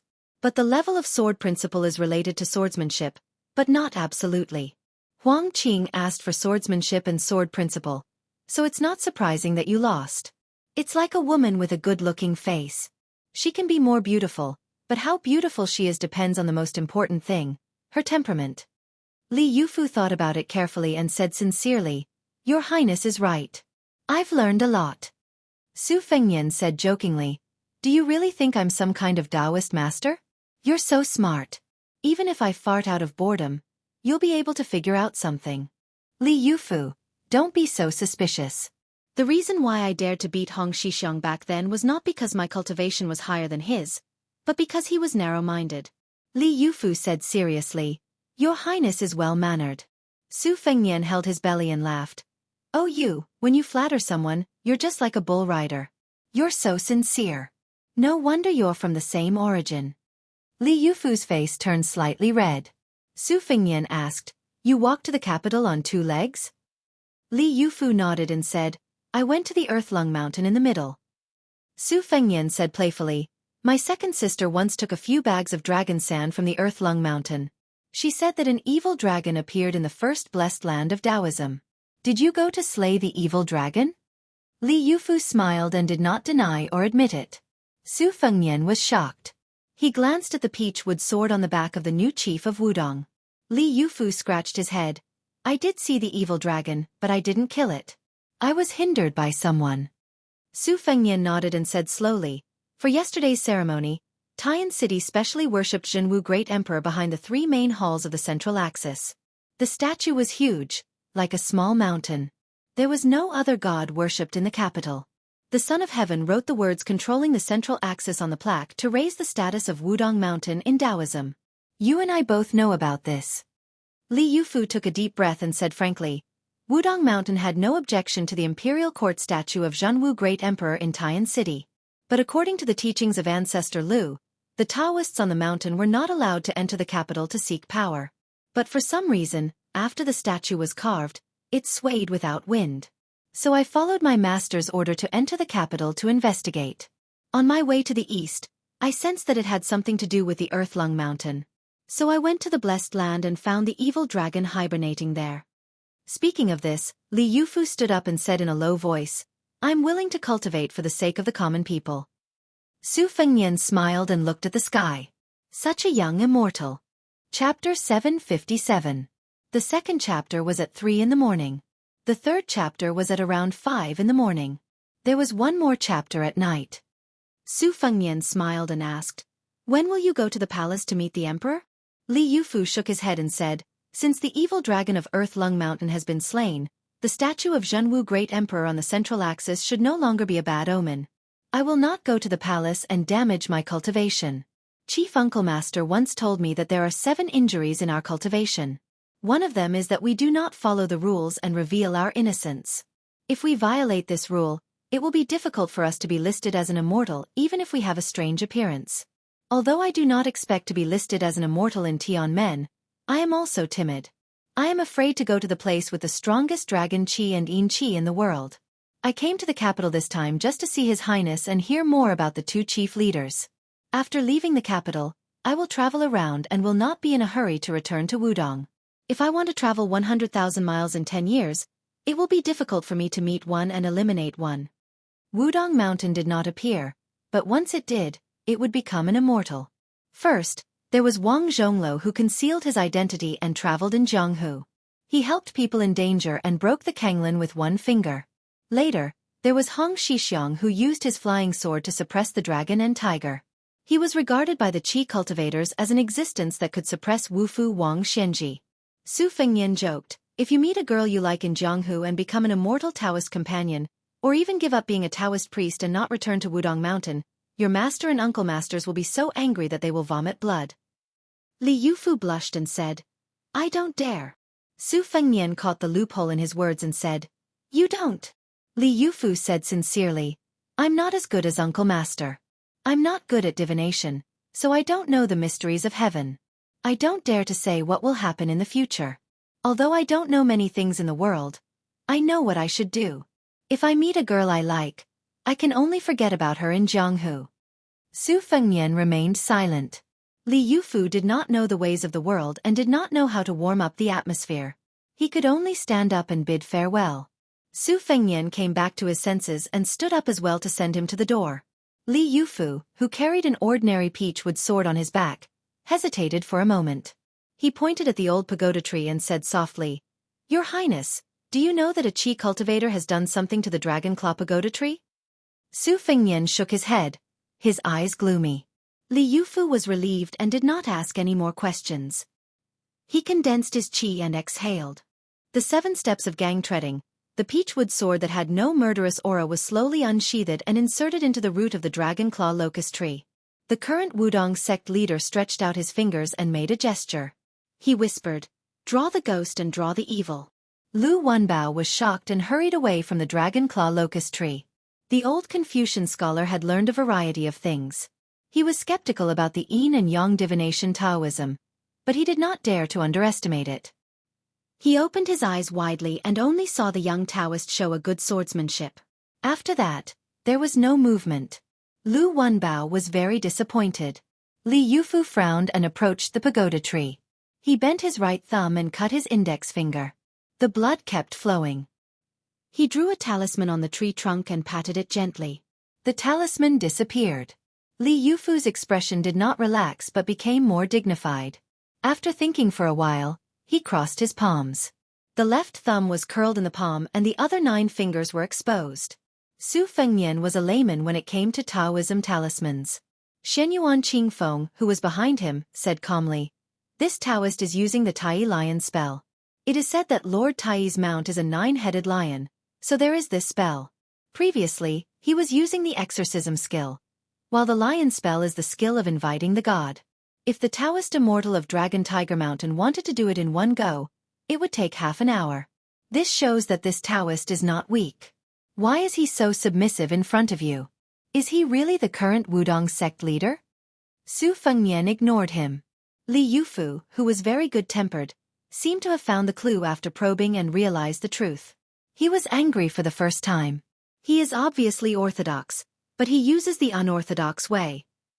Li Yufu waved his sleeves and the peachwood sword under his feet rose from the ground. He flew toward the imperial palace. His hands made an obscure spell that even Shenyuan Qingfeng did not recognize. He looked solemn and said in a low voice, Li Yufu, the 36th sect leader of Wudong, welcomes Zhenwu. After the three main halls of the imperial palace, there was Zhenwu. The majestic statue was 3 stories high.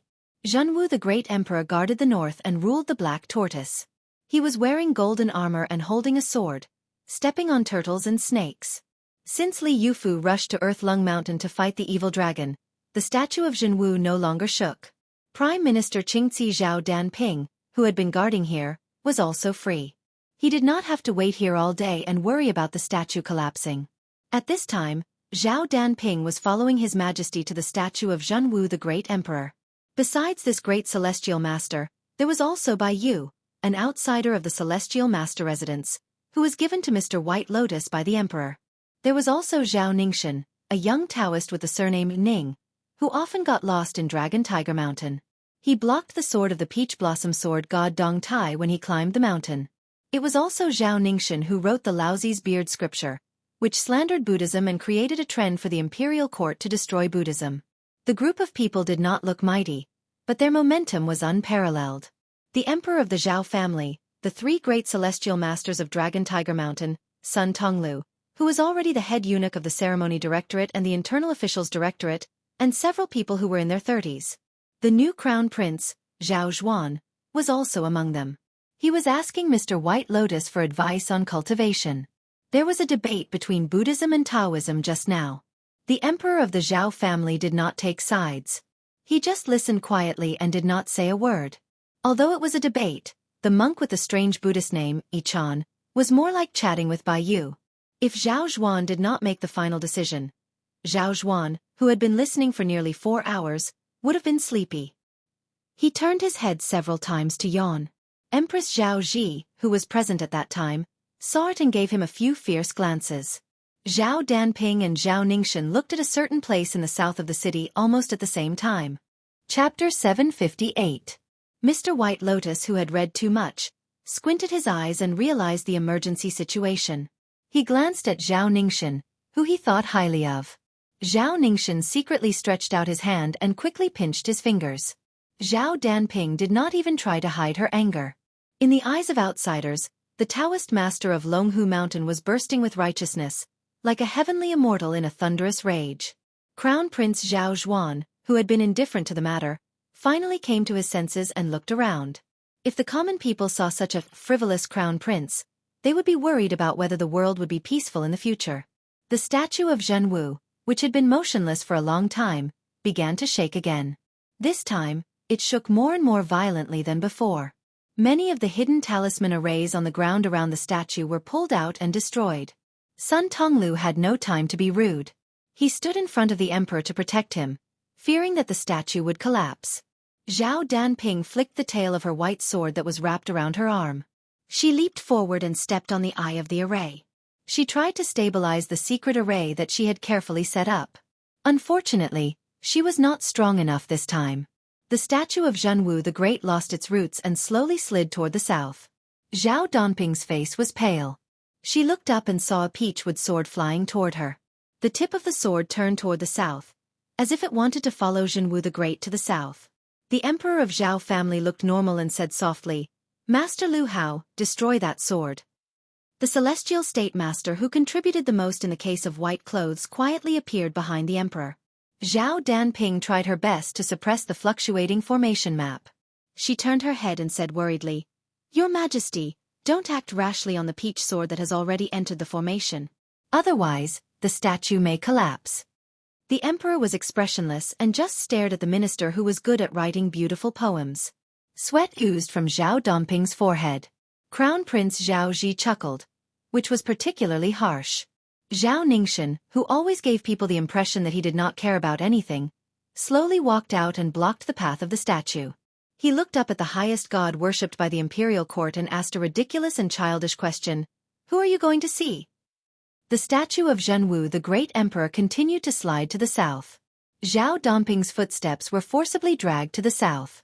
The emperor asked softly, "Mr. White Lotus, can you tell me who Zhenwu is? Isn't he the second son of the Su family who was born with the strength of dragons and elephants?" Bai Yu, who was dressed in plain white hemp clothes and shoes, shook his head and said apologetically, "Old Celestial Master Zhao Shituan has always believed so. But Bai Yu doesn't look like it. He thinks it's more like an evil dragon. As for who it is, Bai Yu doesn't have the ability to predict the future, so I really can't guess." "Oh," the empress said. He was not angry and continued to ask, "Then who could create such a phenomenon?" Bai Yu smiled and said, "Bai Yu knows about this." Looking at the style of the peach wood sword, it's ancestor Lu's sword that has been passed down from generation to generation by the Wudong Taoists. When I was young, I admired ancestor Lu's sword immortal style and personally carved one. However, due to my limited talent, I was unable to practice the sword. If I'm not mistaken, this Qi refinement warrior of Wudong should be Li Yufu, the new leader of Zhanlong at Earthlung Mountain. The emperor's face darkened. It's fine if this Taoist doesn't meet me in the capital. After all, Wudong has an ancestral rule of not entering the palace since ancient times. But Hong Shixiong broke into the city because of his strength, and this person was rude and disrespectful. Does he really think that my great peace city is a brothel? Does he think that he can come and go as he pleases just because he has some family background? Bai Yu laughed it off and did not elaborate. Even though he was half blind, he was still one of the most discerning people in the world. Senior Zhao Danping of the Celestial Master Residence worked together with a large group of Qi cultivators from the Imperial Astronomer. They used the Dragon Claw locust tree from Mawei as bait and the statue of Zhenwu as a catalyst. They tried to suppress the Crown Prince of the Northern Liang during his temporary stay in the hostel. They also tried to exhaust his fate as if they were using a millstone to crush him to death. Bai Yu did not dislike this kind of emperor's hegemony, but he did not admire it either. He wanted to stay out of it. The art of war advocated the balance between the strange and the proper. This was the first strange, which was relatively hidden and obscure.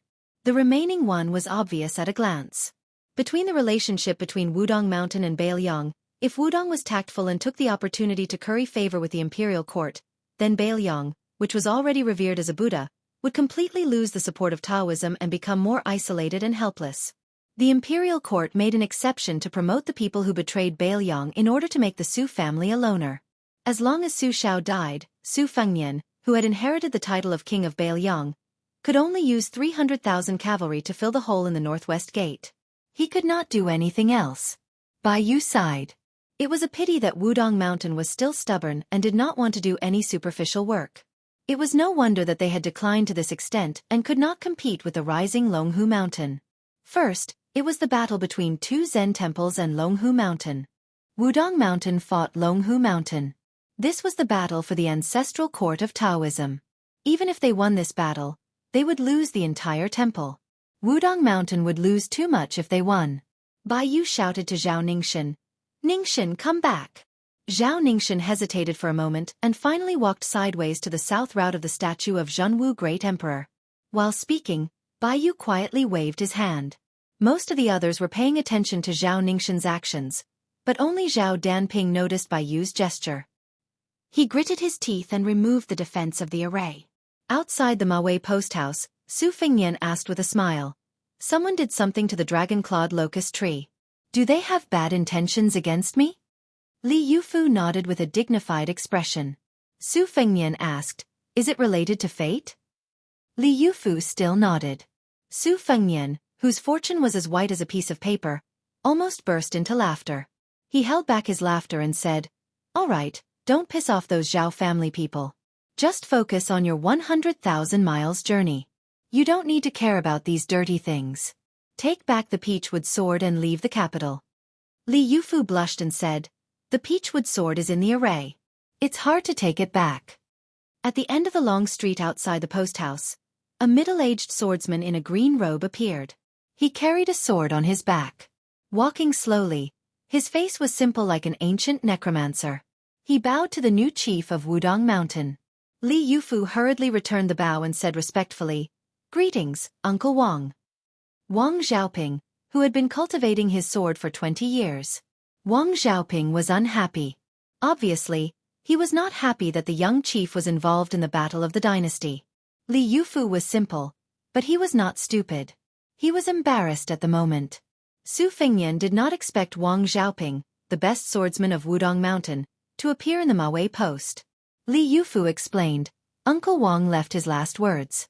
When your highness enters the capital, Brother Wang will enter the world." Wang Xiaoping took off the talisman sword Shinshu and threw it to Su Fengyan. He said in a hoarse voice, "Both brother and brother have said that they will see you in the capital." Su Fengyan took the famous sword. He did not have time to guess why Wang Xiaoping was willing to speak. He asked in surprise, "What can I do with the Shinshu?" Since Wang Xiaoping spoke, did it mean that his swordsmanship had reached the Dashang level? But the most famous mute in Jianghu was a man of few words and did not speak anymore. Li Yufu scratched his head and said, "Uncle Wang once said that I can see Zhenwu, and Zhenwu can see me." Su Fengyan was even more confused. Suddenly, the Shinshu in his hand trembled, like Zhenwu the Great Emperor's urgent order. For some reason, Su Fengyan turned his head and looked to the north. He said softly, "Sword, come." Li Yufu's peach wood sword flew to the south and returned to the scabbard. Su Fengyan said in his heart, "Sword, go." The Shinshu flew to the north and returned to the hand of the statue of Zhenwu the Great Emperor. Wang Xiaoping, who was conceited as a genius in swordsmanship, bowed respectfully to the white-haired young man. Even Li Yufu, who was talented, had tears in his eyes at this time. Zhenwu had not been seen on Wudong Mountain for 800 years. Zhenwu finally saw me today. Chapter 759. The next chapter will probably be after 5 o'clock. Li Yufu had left the capital as fast as he could, away from the troublesome place. Wang Xiaoping, the sword maniac without Shinshu, stayed in the courier station. He would probably be cursed for being an accomplice to evil in the future. Wang Xiaoping entered a side room and closed the door, refusing to see anyone. Then the little monk, Bei Nan, hurriedly ran to the dismount way. He scratched his bald head when he saw His Royal Highness' miserable state. Su Fengyan didn't say much about his dangerous quarrel in the palace. They agreed to leave the capital together and go to the 2 Zen temples. Unexpectedly, the little monk shook his head and said, "Master asked me to go with His Highness to Bailiang and teach him the method of epiphany." Su Fengyan asked in surprise, "If you didn't go to the capital to meet the emperor, it would be fine. But if you go to Bailiang with me as soon as you leave the capital, wouldn't it be tantamount to declaring that the 2 Zen temples have completely fallen out with the imperial court? Aren't you afraid that the imperial court will close the main gate of the 2 Zen temples in anger?" Miss Li Zi didn't want to deal with these things. She was focused on making snowmen in the courtyard. After the snow in the backyard was used up, she had asked Su Fengyan to go to the outer courtyard and even the streets to shovel the snow and put it in baskets back to the courtyard. She had already made 30 snowmen of different sizes. It was a magnificent sight. Bainan grinned. "Master said it's okay to close the temple. The monks in the temple won't starve to death anyway. It's only natural that we feel full and warm. Only when we suffer will we be sincere." Su Fengyan said helplessly, "Your master is very open-minded." Bainan looked worried. "I'm afraid I can't explain master's epiphany well." Su Fengyan was bored to death on the rattan chair. He said with a casual expression, "Bainan, why don't you and Li Zi not go to Bailiang? Or when I miss you, I'll invite you to Bailiang as guests." Miss Li Zi had already used up all the accumulated snow and successfully made the last snowman. She patted her frozen red hands and walked over. When she heard this, she was stunned. She wanted to refute aggressively, but then she thought of something. She was so scared that her face turned pale and she hesitated. Apparently, she had remembered the nightmare of the stupid Nanbei who had left after becoming a Buddha. Su Fengyan said calmly, "I believe in fate. I'd rather believe in it than not. But believing in it doesn't mean that I have to accept my fate. I don't care what your master, Li Zi's father, thinks. If you dare to go to Bailiang, I can tie you up and throw you to the South Sea or the East Sea. Bailiang is indeed the easiest place to spread the enlightenment of the Dharma. But you also said that one's heart is more sincere when one is suffering. Then go to a place other than Baelyong to suffer. Baelyong, we will not open this door to you for the time being. Apart from talking about the Dharma, the little monk Nanbei, who was stupid in everything else, was suddenly in a dilemma. Su Fengnian did not give them a chance to think. He continued to say mercilessly, "You should leave the capital immediately, so that you won't be implicated by me." Miss Li Zi's eyes were red and she bit her lips. Su Fengnian said with a straight face, "Don't you understand the order to leave?" Miss Li Zi said with a crying voice, "I haven't seen you for a while and your hair has turned white. What if you die next time? I only have 2 friends, you and Wenhua. What do you want me to do if I can't find Wenhua?" Su Fengnian wanted to say something but stopped. The stupid Nanbei put his palms together and walked to east and west. Su Fengnian closed his eyes and said softly, "You can go through Shishu and enter Nanzhao. You can go all the way to the South Sea. The road is difficult, but it's relatively safe." Miss Li Zi had just grown up and turned from a girl to a woman. This time, she did not act coquettishly or pester him. She turned her head and wiped her tears. She sniffled and said softly, "Then I'm leaving." Su Fengnian kept his eyes closed and his heart of stone. She finally moved to the door of the backyard. She turned her head and said, "I'm really leaving." Su Fengnian was indifferent. Shen Yuan Qingfeng quietly rolled his eyes. After a while, Shen Yuan Qingfeng did not know whether to laugh or cry. A small head poked out of the door with tears in his eyes. Then, a bald head also sneakily poked out. Su Fengnian stood up abruptly, and his 2 heads went back into hiding. Su Fengnian stepped over the threshold. Seeing her back to him, he walked over and twisted her ear. He turned her around and lowered his head with a gentle smile. "In the past, it was always me who gave you gifts. This time, when you go to the South Sea with Nanbei, remember to help me pick out a few gifts. When we meet in the future, I'll ask you for them. I'm tacky. I'll give you the most expensive gifts." Miss Li Zi lowered her head and said, "Oh." Su Fengnian turned to Monk Nanbei and said with a smile, "Then I'll leave this sister to you. Take good care of her. Remember, 10,000 pounds of rouge and face powder can't compare to a living person." Monk Nanbei nodded. After seeing them off at the entrance of the Xiama Wei post house, Su Fengnian only waved his hand and turned around, leaving behind a crying young girl and a young monk who was at a loss of what to do. Back in the yard, Su Fengnian squatted in front of a knee-high snowman. He was lost in thought. His second sister, Su Weisheng, had been strange since she was young. When she was young, she had once carved the words, "Banishment to 3,000 miles," on the back of Zhenwu the Great Emperor's statue on Mount Wudong. At that time, the Taoist priests on Mount Wudong treated her as a child and acted without restraint. Now that he thought about it, it could be said that the prophecy had come true. Shen Yuan Qingfeng asked, "You're the reincarnation of Zhenwu the Great Emperor?" Su Fengnian said indifferently, "None of the people around me have good karma. My mother lost the land sword immortal, my eldest sister's life was full of misfortune, my second sister almost died of plum wine, my master Li Yishan died of illness, and my younger brother might enter the finger mystery realm for me. Aren't you afraid?" Shen Yuan Qingfeng laughed from the bottom of his heart like a madman. The word, miserable, doesn't even begin to describe it. "I'm so happy that I'm about to die." Su Fengnian exhaled heavily. He didn't care about the crazy woman's gloating. He stood up and said, "Let's go home."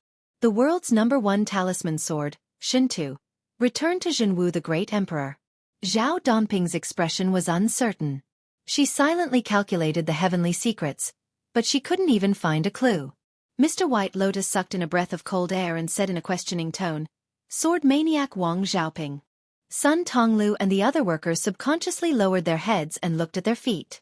They didn't dare to take another look at this scene, which they didn't know if it was a bad omen or an auspicious sign. Zhao Ningxian, whose face resembled an ancestor of Mount Longhu, stood there in a daze, muttering and shaking his head. After Mount Longhu suppressed Wudong, purple and gold lotuses bloomed in the Dragon Pond. Mount Longhu's Taoist masters were also full of talents, and there was a tradition that the surname Zhao and the surname Zhao complemented each other. After Qi Xuanzhen slew the demon, Qi Xianxia, who wielded a horsetail whisk as a sword, became famous in Jianghu. He was said to have the potential to become one of the top swordsmen of the generation. His name was Ji Miao. Qi Xianxia was indeed chivalrous and had the air of an immortal. In addition, the 4 great celestial masters with the surname Zhao were still alive. Zhao Danping was in the capital, and the junior Zhao Ningxin had appeared out of nowhere. Moreover, with Mr. White Lotus's assistance, Mount Longhu's luck could be said to be quite prosperous. However, although they looked good, the celestial master's residence was worried. There weren't many lotuses left in the dragon pond, and they were still showing signs of withering. This puzzled the celestial master's residence. His Majesty calmly said to Zhao Danping, "Celestial Master Zhao, go to the Imperial Astronomer." Zhao Danping accepted the order and hurriedly left. Chapter 760. Even though Zhao Zhuan had become the crown prince, he still had the same carefree attitude as when he was a refined prince. The emperor turned his head and smiled. "Zhuan, take Mr. White Lotus and Attentive Spirit to walk around. If there's anything wrong, write a report to me later. Remember, don't ask anyone to write it for you." Zhao Zhuan nodded bitterly. As the crown prince and the 2 Taoist priests strolled around the palace aimlessly, Zhao Zhuan suddenly smiled and asked, "Mr. White Lotus, what if the eldest son of the Su family is the Zhenwu Great Emperor? Wouldn't that be troublesome?" Bai Yu chuckled and said, "Be an immortal in heaven and a human on earth. If that's the case, it's fine." 800 years ago, the Emperor of Great Qin reincarnated as the Zhenwu Great Emperor, but he still couldn't unify Beimang. He could only pass away with regret like a mortal.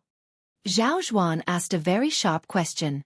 "Master, the world envies immortals for their immortality.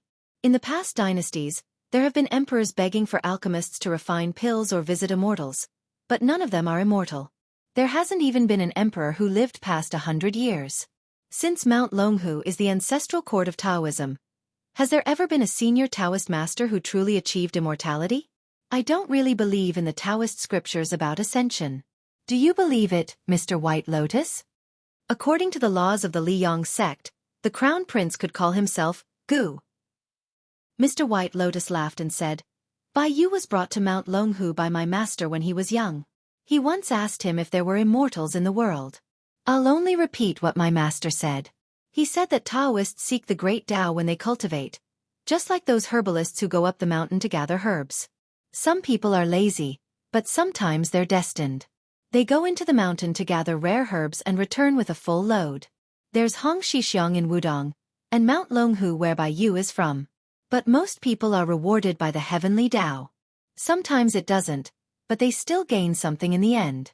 The 4 Taoist masters are like that. They become living immortals in the eyes of the outside world and are only a step away from becoming Taoist masters. Even more people returned empty-handed. However, if they frequently climb the mountain, not to mention picking herbs, they would be able to look at the mountain scenery and broaden their horizons. They would feel relaxed and happy. If they walked the difficult mountain paths that they rarely walked, they could also train their bodies and prolong their lives. In the previous dynasty, there were indeed many lousy alchemists who used the art of immortality to charm the emperor and confuse the imperial court. To Bai Yu, this was harmful, and the people of the future should be aware of it. However, Mount Longhu's inner core cultivation method did not use the word immortality to confuse the masses. Regardless of whether it was the emperor, ministers, or commoners, they could all learn it. That's why when His Majesty first summoned me to the capital, he asked me with a smile like the crown prince did, whether there was a carefree immortal or a supreme art of immortality. I said no. In fact, Bai Yu was a cultivator and naturally believed in the existence of immortality. The emperor's duty was not to seek the heavenly blessings, but to seek the peace of the world. The art of immortality was against the will of the heavens. The emperor was called the Son of Heaven because he was blessed by the heavens. Therefore, to achieve immortality was extremely difficult and was not favored by the heavens. The movement of the stars, the flow of the rivers, the imperial court, life and death all followed the 2 words, etiquette. In the current dynasty, Confucianism was ranked higher than Taoism because of its benevolence and righteousness. It was indeed the best medicine to govern a country. However, there was no medicine in the world that could cure all diseases. Taoism's calmness was another medicine. The Buddhism of the Central Plains was also another medicine. His Majesty did not destroy the true Buddhas, but the fake Buddhas. Was it not for the sake of allowing the crown prince to pardon the Buddhists when he ascends the throne? Good medicine is bitter, but His Majesty's heart is also bitter. The crown prince hides his strength and bides his time. His Majesty understands the essence of Huang Lao, but you must be considerate. Crown Prince Zhao Zhuan had been absent-minded when he was listening to the debate between Buddhism and Taoism. Now that Bai Yu was speaking, he was completely focused, not missing a single word. He looked around and saw that there was no one around. He said softly, "Father sees Prime Minister Qingxi Zhao Danping as a performer, but I do not dare to treat Mr. White Lotus like that. I hope that Mr. White Lotus can enter the court and become an official. You do not seek immortality, but the good fortune of the people." His Majesty. Naturally, it was when he, Zhao Zhuan, ascended the throne. Bai Yu smiled faintly, not saying anything. Zhao Zhuan also smiled knowingly. Zhao Ningxian was still daydreaming, turning a deaf ear to the conversation between the Crown Prince and Mr. White Lotus. Zhao Zhuan led the two Taoists to the Imperial Astronomer and left. Mr. White Lotus looked at the extraordinarily tall building of the Imperial Astronomer and asked softly, "Have you calculated it?" Zhao Ningxian nodded and said, "It is Su Fengnian without a doubt." Bai Yu was neither surprised nor happy. Instead, he looked a little sad and muttered to himself, "No wonder the first Taoist master of Mount Longhu appeared in the spirit dragon pool and left a prophecy of a horse trampling on dragons and tigers. However, even the kings of the human world do not meet the king. Liyang is the gathering of the three talents of heaven, earth, and man. No wonder Su Fengnian is so miserable. Among the people you care about, has any one of them ever achieved a perfect ending?" Bai Yu sighed and patted the shoulder of the young Taoist beside him. "Solitary hidden Zhao Huangchao can even raise an evil dragon in the Earth-Lung Mountain. I don't believe that you and I can't do it." 50 miles away from the capital city, there was a small town. Back when the Liang dynasty pacified the Central Plains, they took in all kinds of rich men and craftsmen. Before the city was expanded, most of the people could only stay outside the city. After a long time, the place was taken over by other forces. This hidden dragon town was not far from the capital city. It was quite prosperous. It was surrounded by mountains and rivers. Some of the mansions in good areas were still occupied by the nobles in the capital city. They were used for strolling in spring, avoiding heat, and enjoying the snow in autumn. In a quiet inn in the hidden dragon town, an old man with a head full of silver hair came.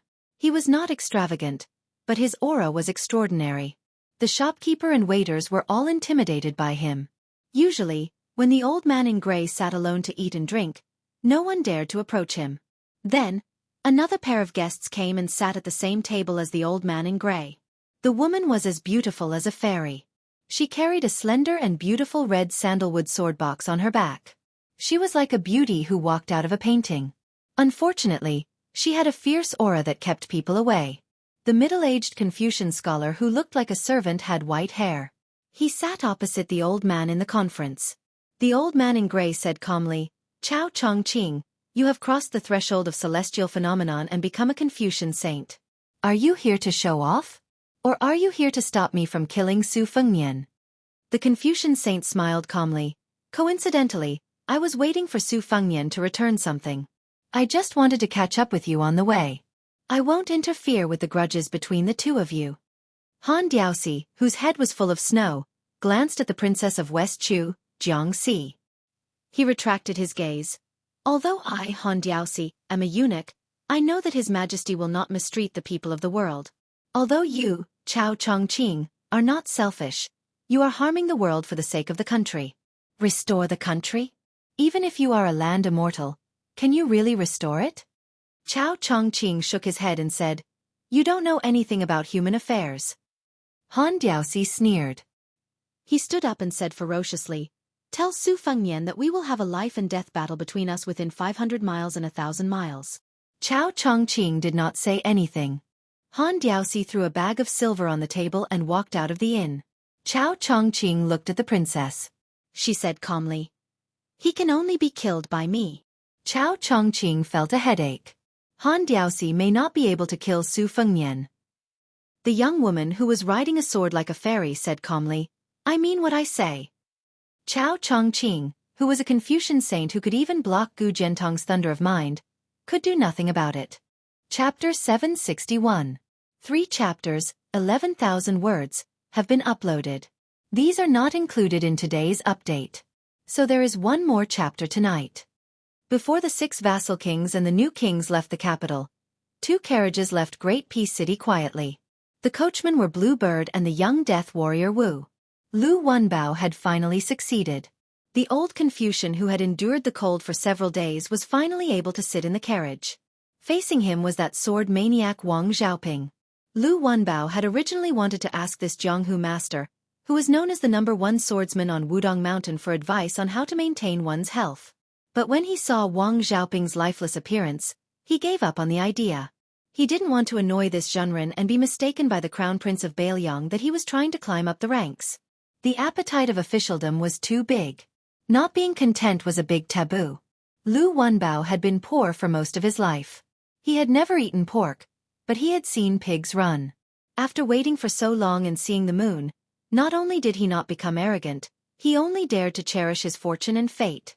Leaving the city gate of Great Peace City, Lu Wenbao lifted the curtain and poked his head out to look back. His expression was complicated. It would be a lie to say that he didn't regret not being able to become a proper official of the temple. But to be able to display his tyrannical skills in Bailiang, the northwest gate of the dynasty, that little bit of regret was nothing. Lu Wenbao put down the curtain. His old face bloomed with a bright smile. He fiercely rubbed his face until it was burning and painful. Leaning against the wall of the carriage, he said to himself, "Before the flowers bloom in Bailiang, can I, Lu Wenbao, have my own carriage? That's all we can hope for. The size of the official's hat, whether he's in the mainstream or not, we don't even need to think about it. It's fine as long as he's an official."